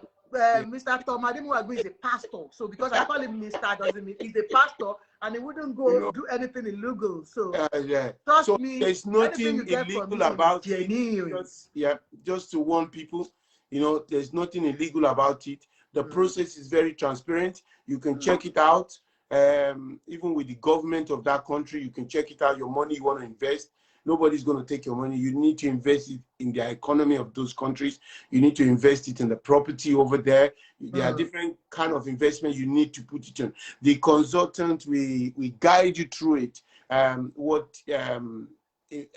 What investment you need to put it into. So it's based on investment that will depend on the residency they will give to you. And some of these residencies will lead to your passport. And some of them, you don't even need to live in those countries. But there's requirements that you need to spend some amount of time in those countries when you have investment there. So Steve will talk us through it. It is very legitimate. It is legal. The only thing we're doing on this program is to bring you information. So yes. So if you know people that have the money to be able to invest and that wants to reside in these countries, either with their families, and the benefit is, you know, if you invest your money in these countries, you can also relocate your family. You can relocate your children. Some of these countries you can be entitled to free free. Idua has come. Can we have him on? Yes. Can't bring Idua on camera. This already posted. Okay, because you're still here. They said we Okay. can't So what I'm going to you do, go. I'm going to, you can take me off the camera, so I'll be watching, so you'll be able to bring Steve. Then Okay. maybe at the end, I can come back and just after Okay. you Okay. speak. Okay. Okay. All right.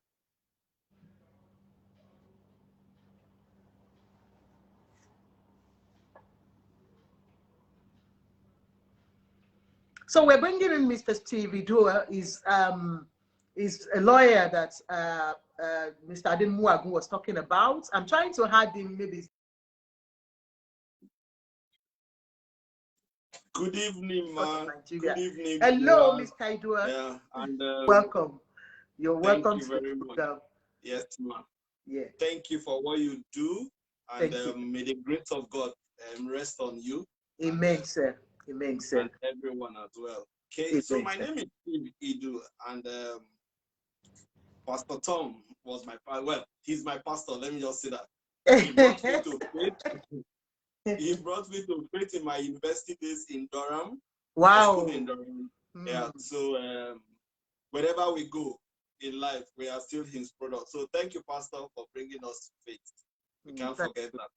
Yes. Okay. So you know, let me just say a little bit about this thing. Why I try as much as possible to bring in professionals, you know, like lawyers and people that knows about immigration, is because we've got a lot of people here in the UK that we live in diaspora that they do tell us that they are having problems, and we do see day in, day out what they go through because of immigration, because they've not done it the right way. Even with their money, they've not done it the right way. They are stuck here or they are there. And so when I was talking to Mr. Ademuagu, I said, look, we need to be enlightening people, giving them awareness on how to go about it.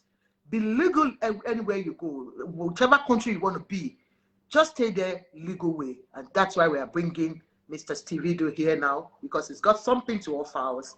Let's listen to him. Thank you, sir. Go ahead. Okay. So thank you, Ma, again, and thank you, viewers. And I know what how will I say this now? I know how time is. I know time is very precious everywhere in the world, but for you living in the diaspora, I know how time is also extra precious for you guys as well. So thank you for tuning in. So I'm happy to be here. So what we do is we seek for legal pathway for residency and citizenship, you know, across the globe. And the Europe, where we have most of this program, we discovered that almost all European countries have different pathways. Even in the UK has over 32. Yeah, by now I think with the new bills coming on, maybe about 36 now, different pathways that one can use. Apart from the most popular one, where you see that people may you know, just take the tourist visa or take student visa, maybe look for some popular work permits and go. There are still other ways that you can get into each and every country. You know? So for UK, there are a lot of pathways like that. For Austria, for Germany, every European country, and most especially the EU member states and the Schengen member states, they all have different pathways. Some of these pathways, right, requires that you make some sizable investments. One of the most popular country in Europe, I would like to take it from Europe, is Portugal. Portugal has about 17 different pathways that you can get residency, you know, because they are an EU member state. There are some of the pathway that that is not very easy to achieve, and there are some that are pretty easy. Like most of the viewers might have heard about the Golden Visa. The Golden Visa is a pathway that gives you provide an opportunity to invest in Portugal, usually in real estate, in bonds, in fixed deposit. There are a couple of them. The most popular one are the real estate and either creating a business. You know, so and that has become one of our favorite programs, especially for Nigerians. For those who are living in Nigeria, you know what? I'm comfortable in Nigeria, or I'm comfortable elsewhere, but I'm looking for another pathway that will give me a residency right and also lead to citizenship. Usually the European programs, there are a few countries that you get outright citizenship, but majority of them first give you residency. Then after probably between 3 to 5 years, you then have citizenship. Portugal is very easy because the investment route, you only need to spend 7 days every year. And after 5 years, you're eligible to get citizenship. So you don't have to stay there all your life to live there. No, you don't have to. In fact, in most of the European countries, there are pathways like that you don't have to stay. So in Austria, for example, no investment required. There's a program in Austria, which is what I also have. You don't need to live in Austria, but the law demands that you should have an address in your name. So either you buy a house or you rent a place. So for what I have done for me, so we rented a small place, like a studio, you know. So for me and my wife, at least that is enough for us. We didn't add our children because they have another passport. We give birth to them in the US. So it's me and my wife that don't have another citizenship or another resident. But what we are trying to achieve with that is so that we can have a permanent residency in the EU member state, you know, so that each time we want to access Europe, it's easy for us. It's easy for you. You don't need to go for visas. Instead of going for visa. And if we want to live in that country, you can actually go and live there as well. So Germany have their own programs, you know, that there's a way you can qualify. Even the UK has a few programs that people can benefit as well. One of it is called the sole representative visa. So the sole representative visa is a business, we classify it in immigration as the business residency visa.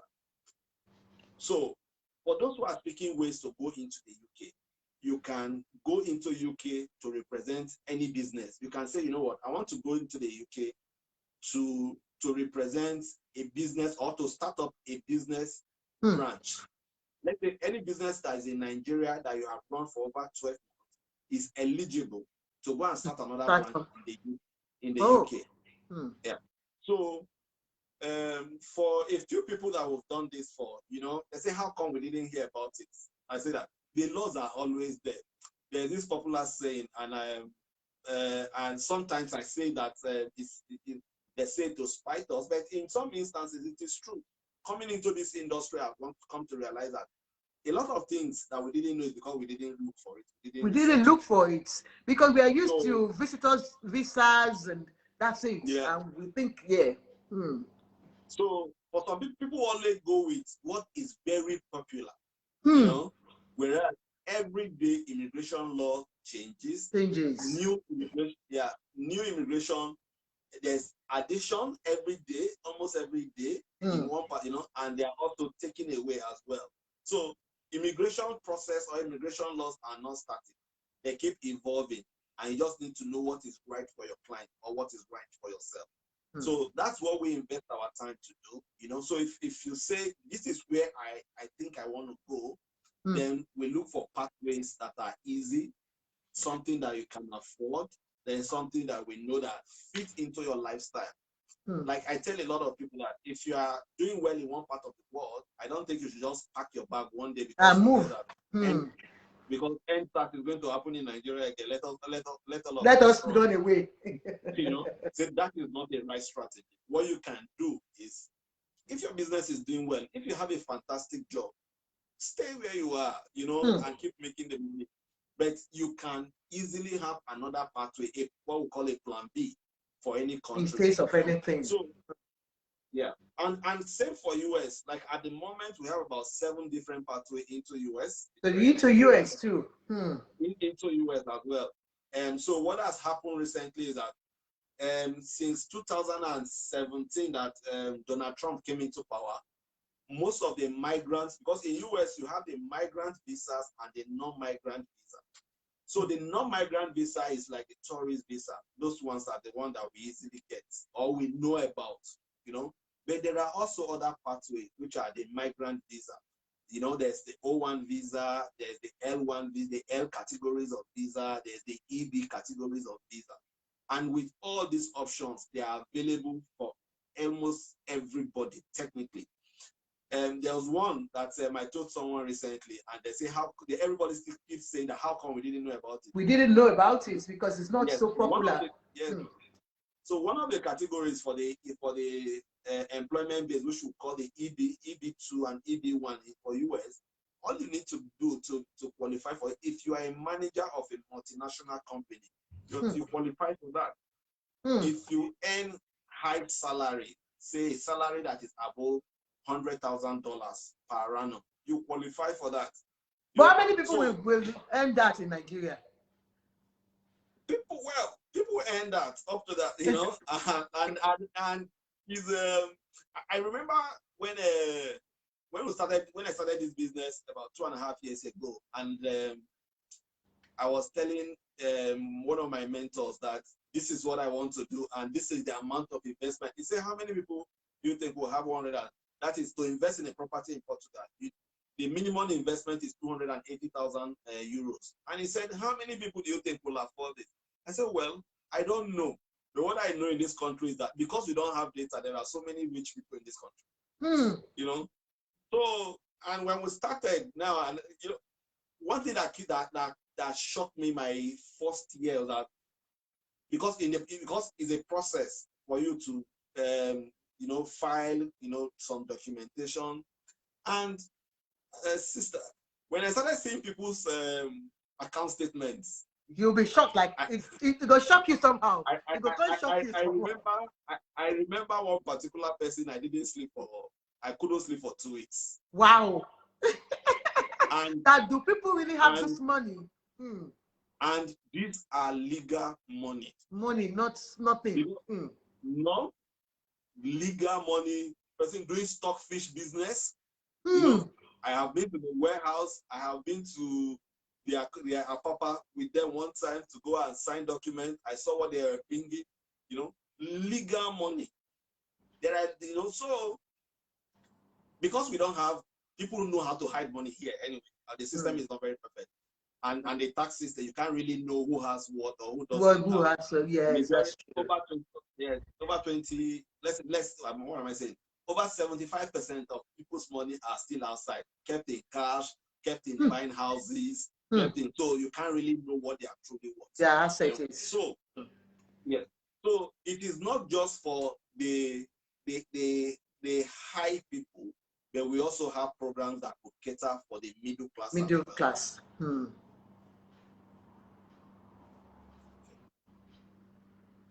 So when it comes to citizenship or residency, the options are numerous. I was speaking to someone recently, and one example that I gave him was that, you know, we do have cases of overstay in the UK and the US a lot. A lot of Nigerians do that. You see that probably maybe they went to the UK to study, they never came back. They never came back, or just you know, visiting visa and then they stay. You know, and now probably, especially I see that in the US a lot, where they are now trying to get into an arranged marriage, you know, for them to get paper at the end of the day, probably, and they think maybe it backfires or it's not going as, you know. Yes, a few people get lucky and get by, but the thing there is that for any time the law gets to know about it, that citizenship can be revoked, especially in the US. There's a law that says that. So if you attain it through an illegal means and it is exposed, that can be revoked. So what I was telling the guy, I said, you know, I've also come to realize that it only takes additional 25% of effort and or resources to move from the illegal route to the legal route. Get something that is legal. you know, and I gave him an example. So, you know, a lot of people are just, you know, go there and get into US, go and pay somebody $10,000 to go and have an arranged marriage. Do you know that if you add 25% of that money, which is say 2,500, you can find admission and go and pay school fees and go to some school, and you can start to build it from there. Build yourself up, and then you do it the legal way. Yeah, from there.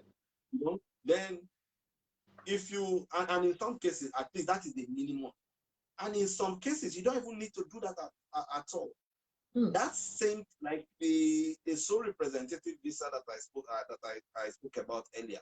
In fact, applying for a sole representative visa is cheaper than paying school fees in the UK.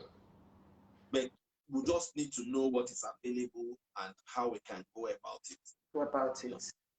Yeah. So the programs that we have about 20 residency programs across 11 countries in Europe. Wow. We have 2 programs that we are from, you know, in England, 2 in Spain, 1 in Slovenia, 1 in Latvia, 2 in Malta, and all these programs can give you second residency or outright citizenship as well.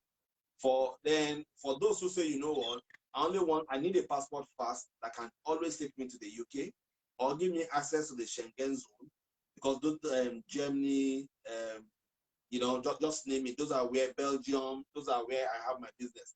Like some of these, my Igbo brothers who deal with parts, they prefer to have something that will just take them to China quickly. And then come back. Germany. That is it. That's what they want to do. So for them, what we do is we get them one of the Caribbean passports that gives them those access, you know, and they are good with that. They are good to go. So if anyone, that's what we offer basically in our shells. So for people that have been living here and they've got the problem of, you know, overstay, and is there anything they can do from here to go into any of those programs? So we've had instances like that, and one thing that we always do is that we will not promise you what we cannot do or what is not available. However, if you are ready to work with us, we'll tell you the way to go. We'll tell you, the way to go. If you are already in the UK or you are in any country, the US or anywhere, the chances that you can get a legal pathway to stay is very, very difficult. You know, because you've overstayed.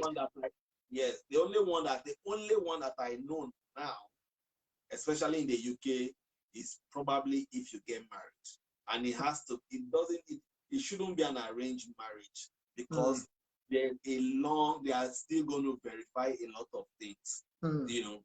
So, and I will say that, how long have you lived together? Do you have children together and all that? You know, things like that. Outside that, it is truly difficult. And we've had clients like that. And what we tell them, say, you know what? Look at these countries that we say, the countries that we have different offerings. Choose one of those countries. Stay back in the UK. Let's work with what we have. Then when you get approval to go into those countries, then we can now tell you that, okay, you can now come out, you know, and then we don't want to stay in Nigeria. We have people like, you know, like, especially I have a case that I'm working on now. So bring them from the UK. So, there's a good progress now. So hopefully by May, they should have the approval from the US, and then they can relocate to the US. So you can still be working with them while they are here to get all the things sorted, so that before they move into the okay. And it's the same thing. I've also had a client for US who have been there illegally for about 8 years now, you know. And I say, you know what? There's nothing you are going to, you know, you won't be able to get anything.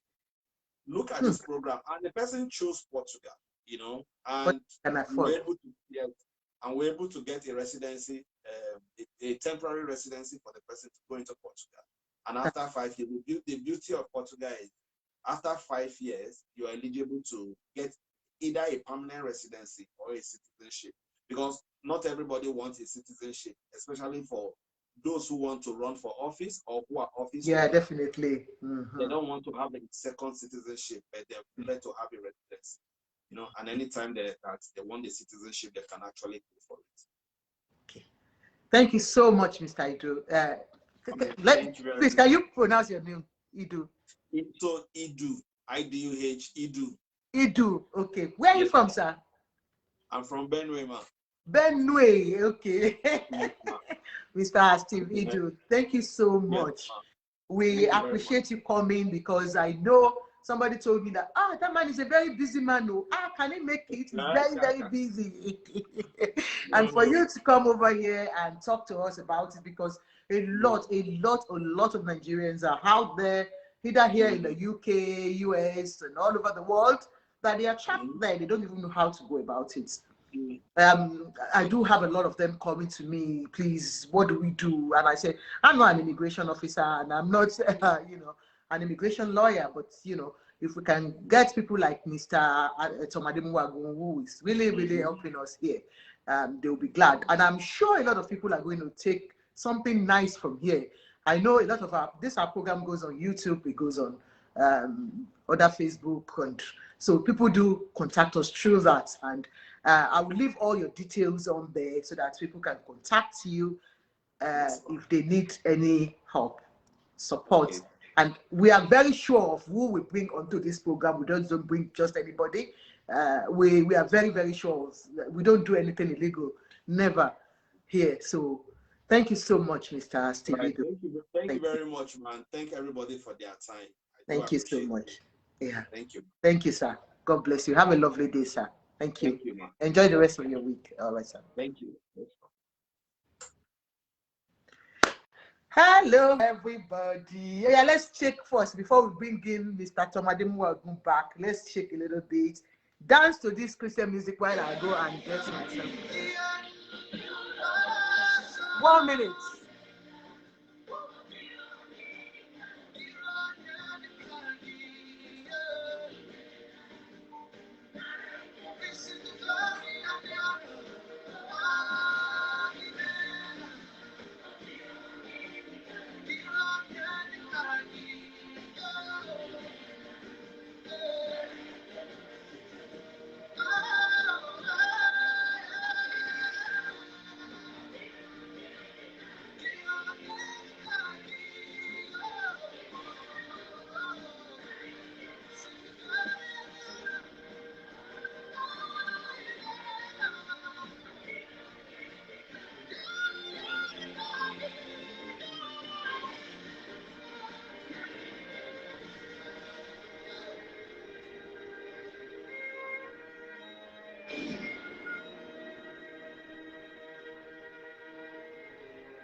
Thinking like you're on the way.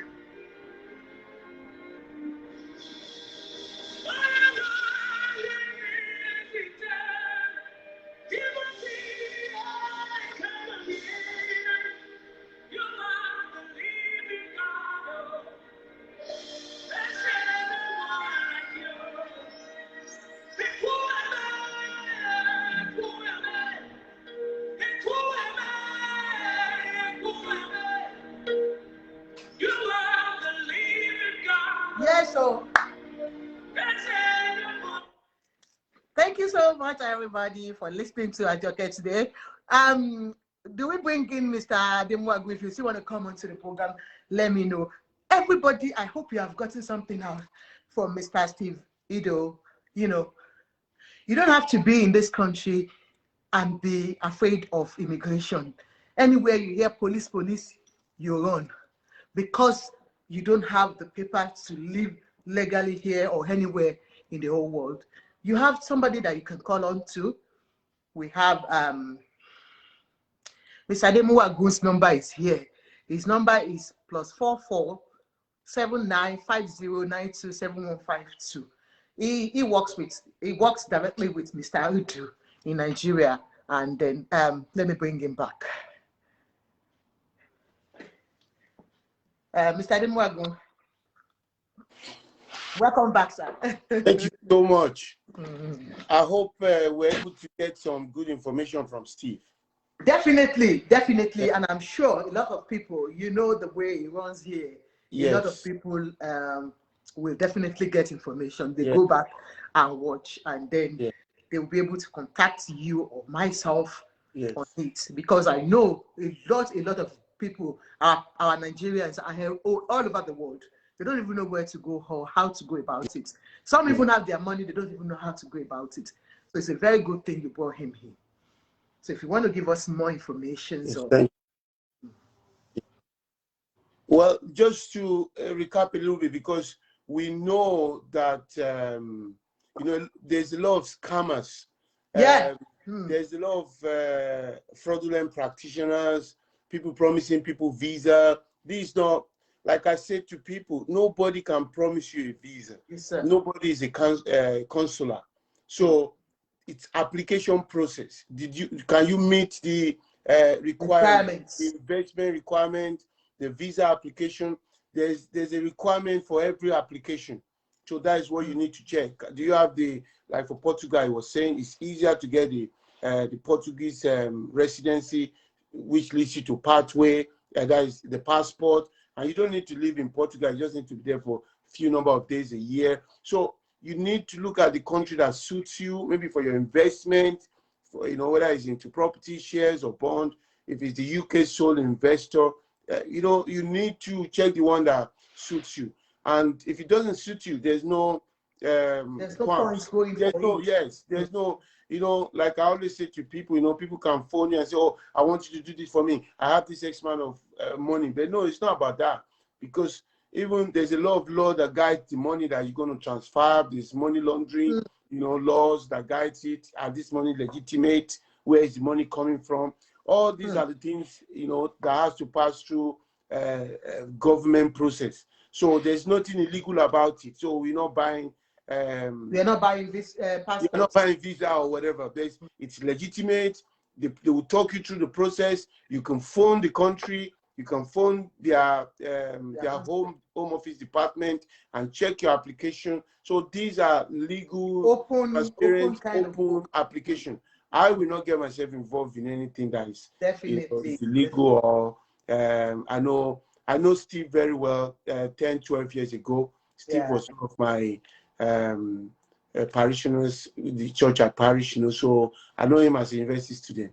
So we've always had that relationship, and he's a very honest, straightforward person. Yes, because people, you know, if you're going to invest 180,000 euros in Portugal into property for you to get residence permit, you want to make sure that the people you're dealing with are just, they're not just anybody. You know, people that will swindle you of your money.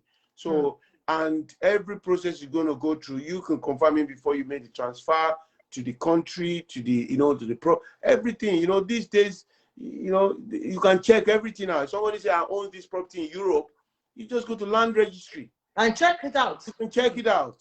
If somebody say, oh, I'm a lawyer, you can check it out. In Europe, you can check all these. In fact, even in some, you can check all these things. Of course. So if somebody is saying to you, there's a visa in Isle of Man or a sole representative in the UK, you can check it out. You can Google it. You can check it out.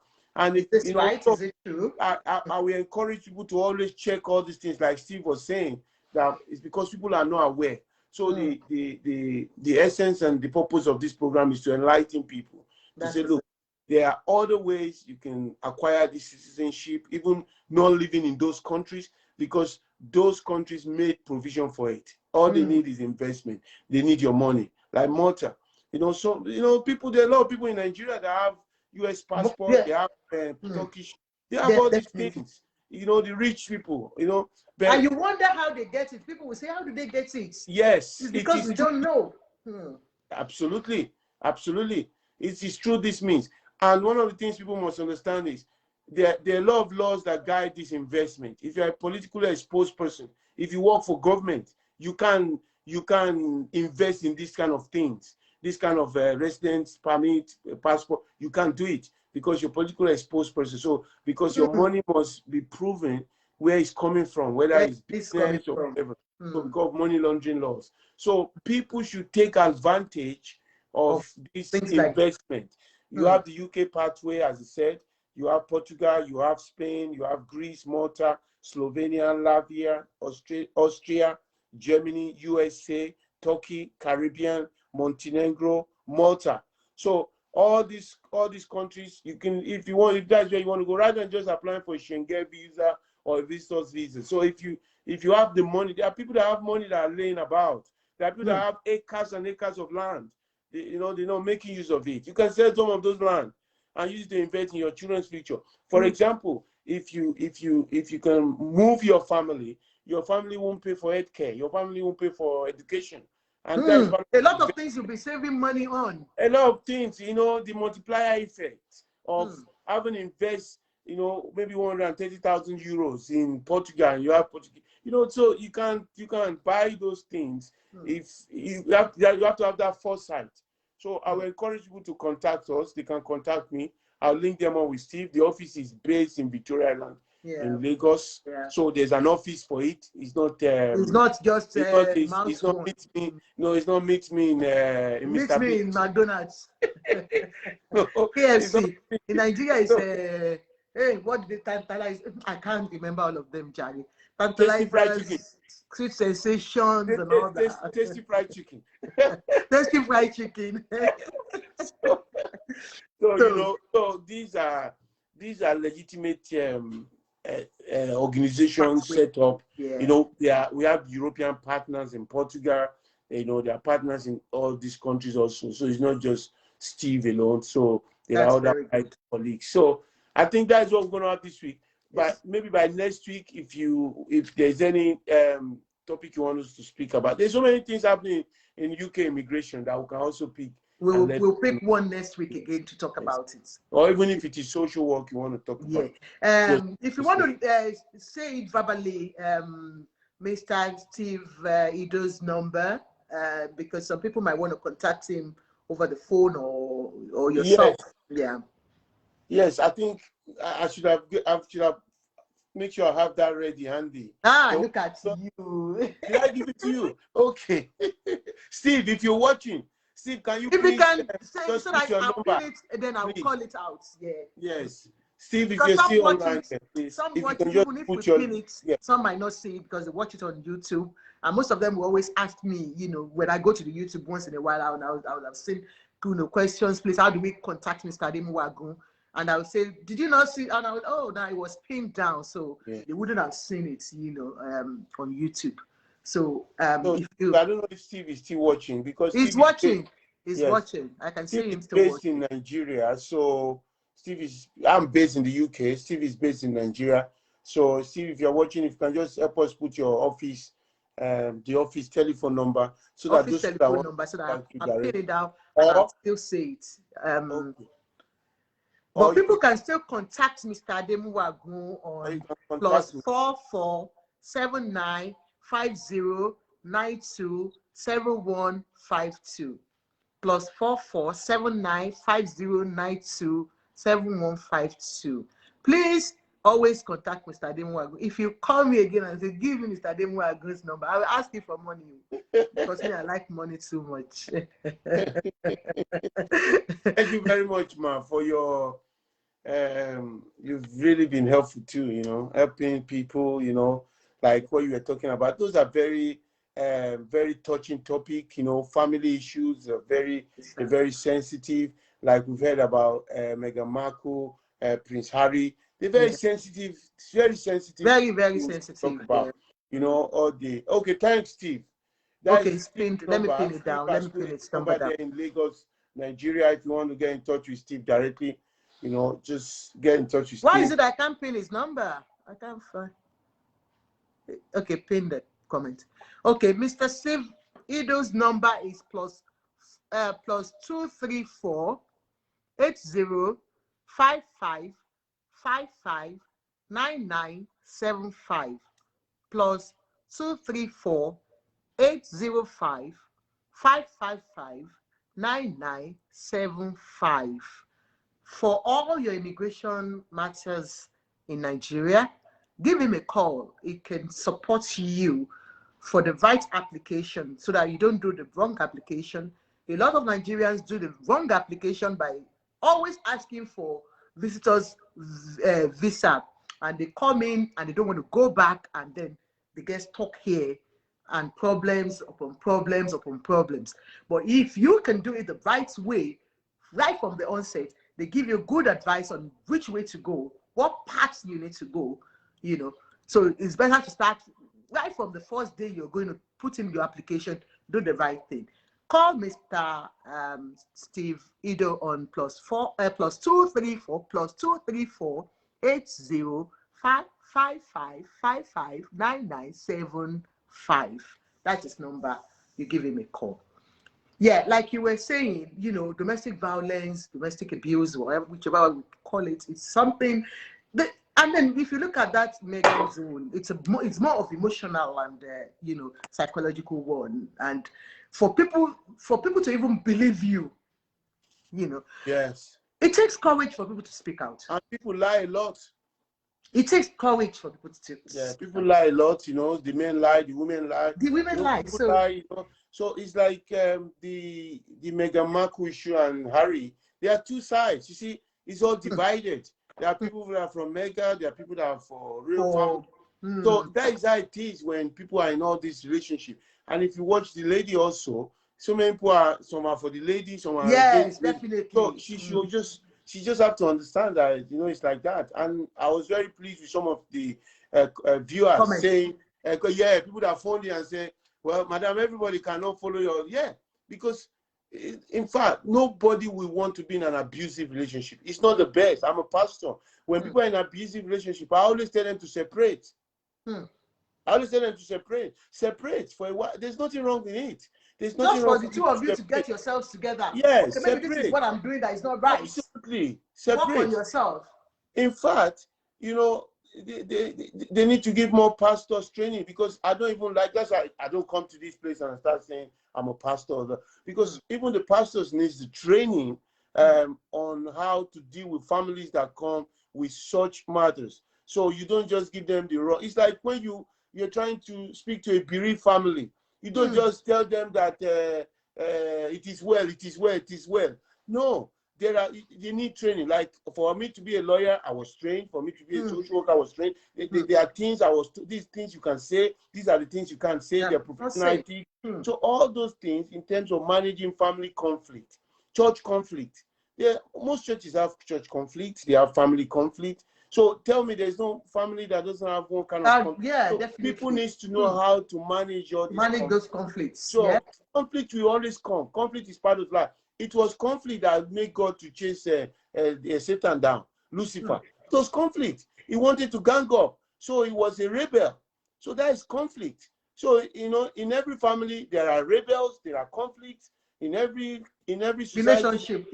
Yes, in relationship. So there will be conflict. There will be, you know, it's how if to pastors manage. can be talking like this, it will be well. It will be well, sir. Because most of them will tell you, no matter what, stay in that marriage. The Bible says. Like somebody called in last week and she was quoting the Bible. Yeah, you have to stay. You don't have to.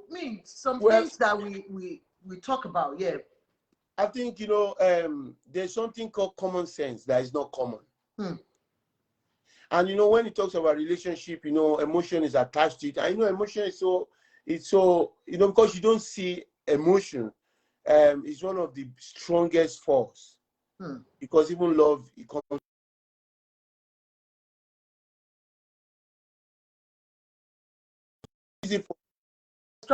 Auntie Joko, call my other number. Call our number. It's not.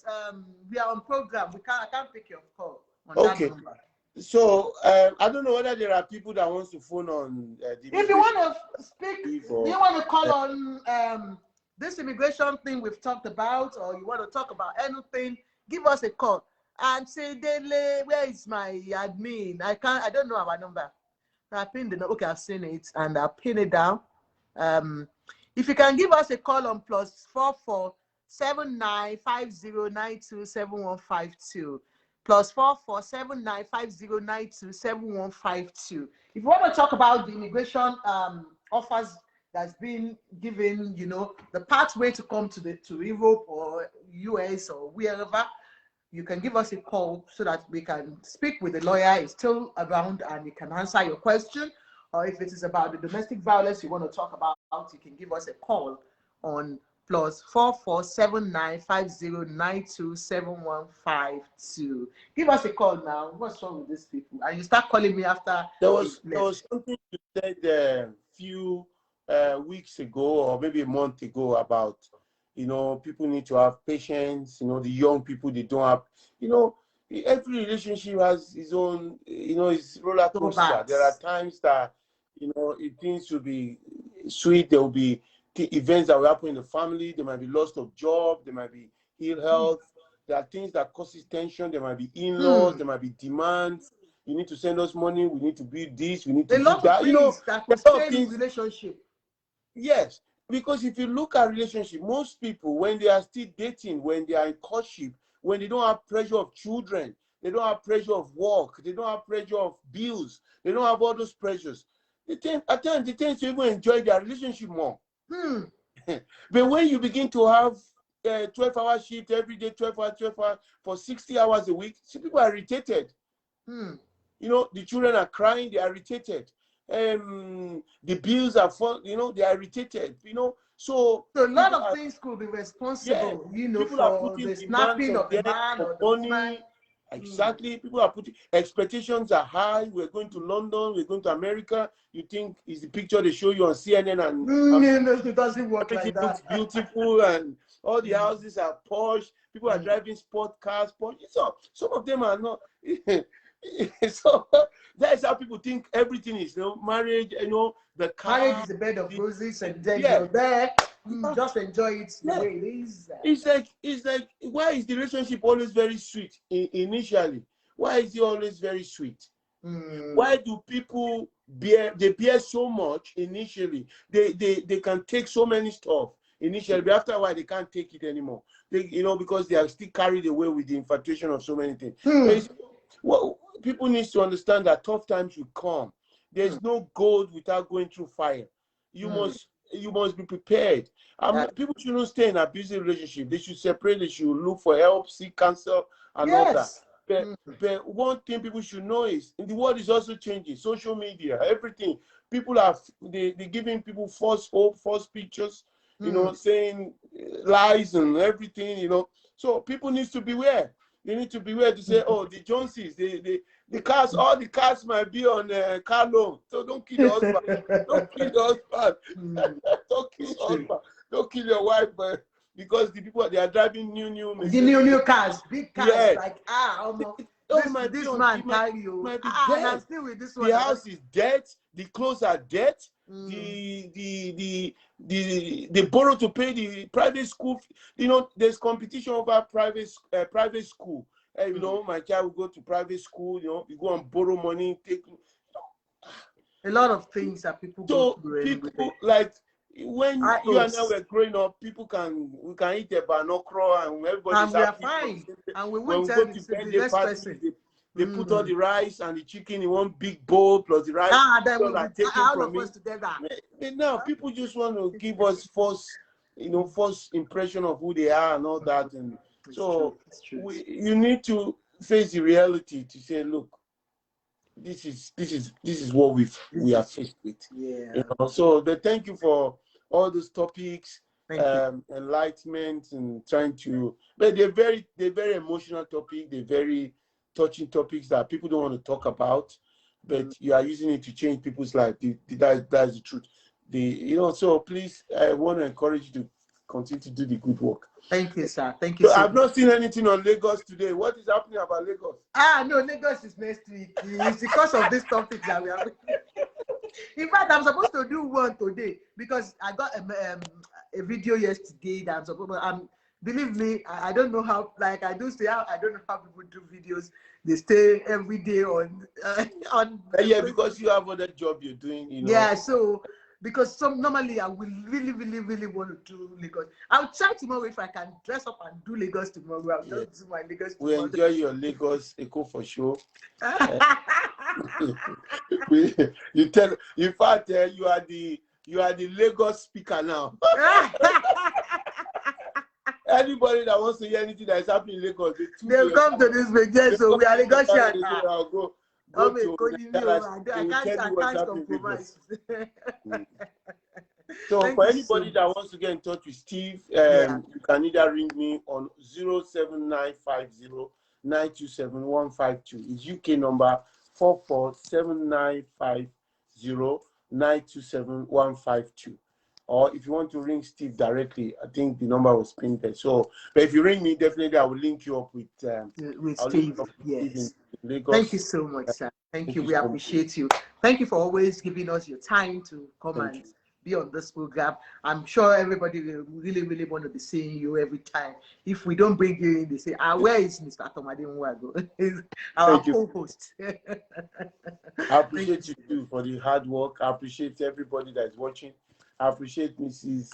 Dele Sonny. I appreciate Dele that. Sonny, our number one admin. Yes, she's doing fantastic job. Yeah, she I is. appreciate that too. I appreciate Steve from Lagos. I Thank appreciate you, Mr. Steve. Honestly, you're thank you. I watching. appreciate him for coming. Honestly, somebody told me that he's coming. He's a very busy man. No. No. So I appreciate him for coming. Thank you so much, sir.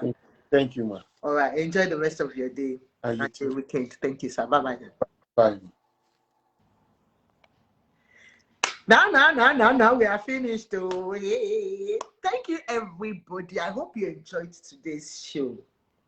Your host is still Ajoke. And the program is still Prevailing Ages with Ajoke. Thank you so much, everybody, for all the likes, all the shares, all the love, everything, all the comments, and the calls in. Thank you so much. We hope you're able to get one or two things home today, just like you always do. Like I said, on this program, we do almost everything. We talk about family issues, immigration, politics, anything that you want to talk. We talk about almost everything. You could see the doctor the other time. She was talking about that jiggy jiggy, something like that. I don't want to say it because I'm a Christian today. So thank you all. Thank you so much. I thank you so much, my beautiful sister Adele Sonny, for always coming. Thank you all my sharers, all my callers, everybody, because you are promoting this page. It's not by my own self. It's just because I have people like you. And those ones on YouTube, thank you for always going to our YouTube to watch our programs and comment and comment and comment. There's likely going to be a topic tomorrow or next week Saturday that is a little bit touchy. I hope I will be able to do it. It's a bit touchy. So thank you so much, everybody. And I hope we all enjoy the rest of the day and the weekend. Like I said, if you need to get in touch with Mr. Ademuwago, his number is +447950927152. I don't know if that's Mr. Ademuwago's number. I gave as my own number the other time for people to call it. Anyways, whichever number you call, we are one. Thank you all for coming and hope to see you next week. But before then, don't forget, call us now. Call us for adverts. No, I'm not seeing adverts. So what's wrong with you people? Now you don't like my face, my beautiful face there. I can advertise for you now. Call me for adverts. Call me for adverts. Call us for your birthday shout outs. We do birthday shout outs on our page. We post your pictures, we post your videos. We'll talk about your birthday and everything. Give you birthday shout out that's very, very loud. Okay, that's our number. It's late. I can't call our number again. I want to go and sleep. My daddy is waiting for me. Daddy Wah is waiting for me. So give us your adverts. We'll give you a very good advert on a very reasonable rate on our page, on our Instagram page, on our Facebook page, on every page we post on YouTube too. So thank you so much. I hope we see you next week. And if you have any juicy story to tell us, give us a call. Give us a call. You have a shoulder to cry on anytime, any day. Call Ajoke and she will talk to you. So this is for the rest of the day. Have a lovely weekend. God bless you. Thank you all. You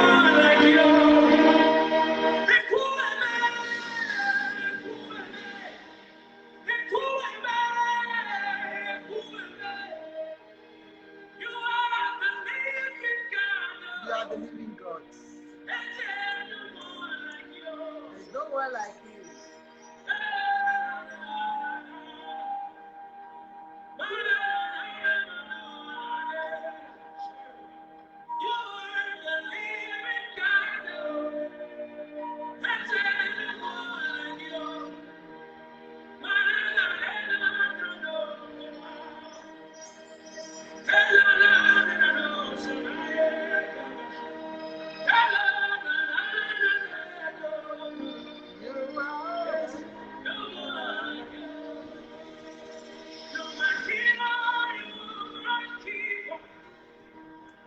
out. Thank you so much. Love you all. Have a lovely night. Enjoy the rest of the weekend. Enjoy yourself. Be good. Say no to domestic violence. Say no to domestic violence. Speak out. Talk to people. Have a lovely day. Bye.